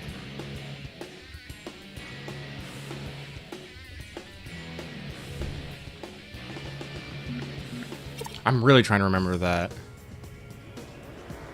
I'm really trying to remember that limerick. He's struggling with a limerick. I remember the last line of it, and because if it doesn't spoil it, what's the rhyming scheme? it's What's your ending rhyme? it's alas, it just was his cock. So it's a CK. Yeah. CK ending. Yeah, no, like the first line, there once was a pork named Jock, something something something awk. He saw with a fright and screamed with delight. In the end, it was just his cock. It was something like that. It's a pretty good punchline, but yeah, like the first spacer, unfortunately. Yeah, no, I got like this is the problem when I think about things at like 11 p.m. while I'm lying in bed and don't have a night bed to write it down. It was a classic dirty limerick about pork and cocks, but I can't remember it. He'll reverse engineer the joke. I will. I've been working on it for a minute. It's like, what was it? Because I have the story of the Axe Saint and the Dryad, the story of the Axe Saint and the Arrow King, the story of the mother of the Axe Saint, and the stories of the wise men on the mountain.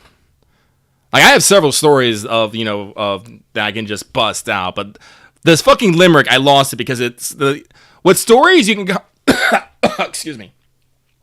You can change up your verbiage. You don't have to say it verbatim necessarily every time. Yeah. But with limericks, it's a rhyming scheme. So yeah.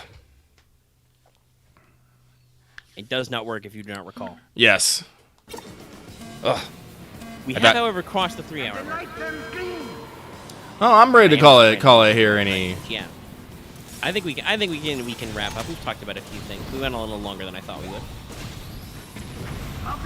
Like he has done much yelling, turning, drifting, rolling. Yeah, I wasn't sure about streaming Jack X because I don't know if people actually find it interesting. I heard no one talking about it, but What's Up ain't usually our most popular thing anyway, so whatever. No, I mean, I feel like the views dipped a little at some points, but we're doing okay. We'll see how the episode does. To be fair, we also didn't have like a hella great like hook point. Like there was some news this week, but we've been talking about. We've been busy working on specific projects and brewing stuff. I mean, there was some commentary about there. We've had some people talking about some Jack lore. The fattest Jack lore. People talking about the metalheads. They're for space, I think. Actually, yeah, no, the end of Jack 2 is like the metalhead nest is like a spaceship thing, so I'm reasonably certain they're from space. I don't remember if Jack ever said they were from space, though. Jack's from the future past. It's very convoluted. Here's a little present. Doesn't matter, because all you gotta know is he's gonna fucking kill Praxis. I'm gonna kill Baron Praxis. That's the original I'm gonna kill Chaos, guys. Jack, for once in your life, say something! And that's when he drops out. Kill Baron Praxis. My flame. Baron Praxis, great character, by the way. Voiced by Clancy Brown, who was the Kurgan in Highlander. Huh. Among many other roles, Lex Luthor in the Justice League animated era. Distinct voice, great guy. Fucking yelling at you from his propaganda machines. Oh god, this game's so good. Ooh. Well, it is a very sudden shift. Like I said, you guys will have the video footage proof of it if you haven't experienced Jack, like I said, because we love these games, so we will stream them sometime for something. Oops. We'll figure it out. But like, there's a very hard swerve from like the opening to Jak and Daxter: The Precursor Legacy, like the island drum type shit, and then the fucking dystopian future music of Jak 2. Well, yeah, it is a whiplash because you literally get launched through, you get captured, and Baron Brock is like, oh, he's nobody. Let's throw him in prison and experiment on him with, highly toxic dark eco.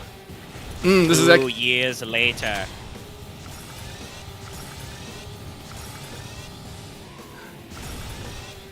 So yeah, it's supposed to be whiplashy. They were trying to do a lot of. They were trying to shake off the honestly early PS2 and late PlayStation 1 kiddie platformer vibes and be like, hey, we can tell all this stuff. GTA's popular right now. Honestly, I think they did their own thing with it. I think especially GTA. when they got to Jak 3, they did their own thing with it.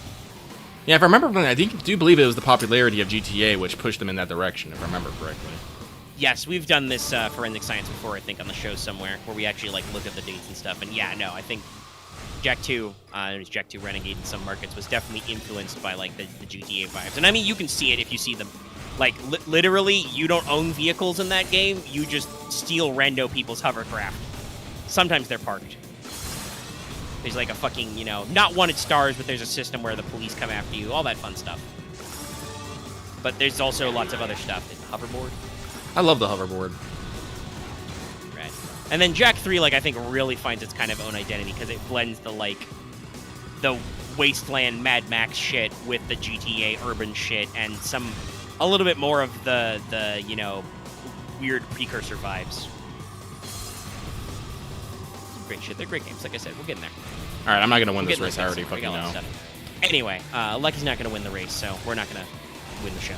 No. Or whatever the segue is. We'll wrap up. We'll yell about more video games next week. Hey, I mean, hopefully we'll both be playing Cat Game by next week. So. I mean, I know I will be. It comes out Tuesday, not Sunday, like I was previously led to believe. Someone lied to me. Dates, times, facts. But yeah, the 19th, which is in fact Tuesday, not the 17th, which is Fun Day. But yeah, so hopefully we'll be able to talk about Cat Game Stray. I know I just say Cat Game, but it's actually called Stray. But it's Cat Game. It's Cat Game. You gotta meow 100 times to get a trophy. Kills me every time. So we'll have some new juice to talk about. We'll have the Sprawl to talk about too, actually getting that underway. So let's wrap up this show and go about my business. I can go back to FGO farming and maybe I'll actually play Three Hopes. No, in fact, yes, fuck it. I will. I'm in fact canonically gonna go play Three Hopes after this. You can't tell me what to do. I'm the boss of me. So let's do the outro.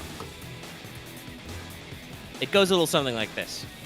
Sorry, there's a pause there as my brain thought again. I'm like, man, I hope they do Mass Effect Legendary Collection, but for Dragon Age. But anyway, I've had that thought before. We're going to pass it. It's going to pass me by. And we're going to do the outro. If you like this video, be sure to give it a like. Currently, you guys are preempting my outro, and we're down to 6 viewers, 6 likes, so you get a pass this time. No, I have all day tomorrow to play War 3 Hopes as well. I don't need to cancel this brawl. That's only 4 hours of my day. If that even. God knows. God knows with you guys. But give us a like if you like this video. Feed the algorithm. Find more videos like it and stuff. If you have any comments, leave them in the comment section down below. Do you remember Jak X Combat Racing? Let me know in the commentos. You can also join our Discord. Link is in the video description and the channel page. If you're new here and haven't already, please subscribe to our channel. We are scooching up towards, like I said, 3,200, which is when that's the benchmark for when I will definitely be doing a special 40K stream thing. Sorry, I just absolutely dropped my thumb drive and clobbered my mic with it. Oh no! I'll get it back later. It's not important now. But yeah, give us subs. Make sure to hit that bell for notifications so you know we're posting videos and streams and stuff. If you'd like, give us a membership drop. You get access to membership badges and emotes. We still have a couple of slots. I need to take a gander at what stuff we're not using. But I did add Days of Old. We have new emotes. More emotes. Thank you for your memberships. That helps support us. And also, you can join us and support us on Patreon. You can get access to the audio version of this, where some of the long silences. The long periods of silence, I tried to edit that together into silences. I'm a wordsmith. Those are edited out and stuff. And also you get to hear the 30-second void time. The mysterious void time. It's great. It can be yours for just $1 or approximately $10 a month or a year. It's $1 a month, $10 a year. Wow, damn, I'm going. I need some juice up after this. Juice up. Gotta go drink some soda or something. Anyway, support us on Patreon. It's good for us, and you get access to benefits. You can check it out, link as well in video descriptions and stuff. There, it hides subliminal messages in the emotes. Yes, do go watch Star Court. We have a whole ass Delta Green playlist now. You should go watch, in fact, if you need to find some hours. And keep your eyes out for, like I said, an upcoming Sprawl AP. You can check out our previous Sprawl APs somewhere in our actual play playlist. And also other videos coming soon to a theater near you. Like Rebecca Money with more Crazy Journey. Anyway, that's what's up. Good night, everybody. See you next time.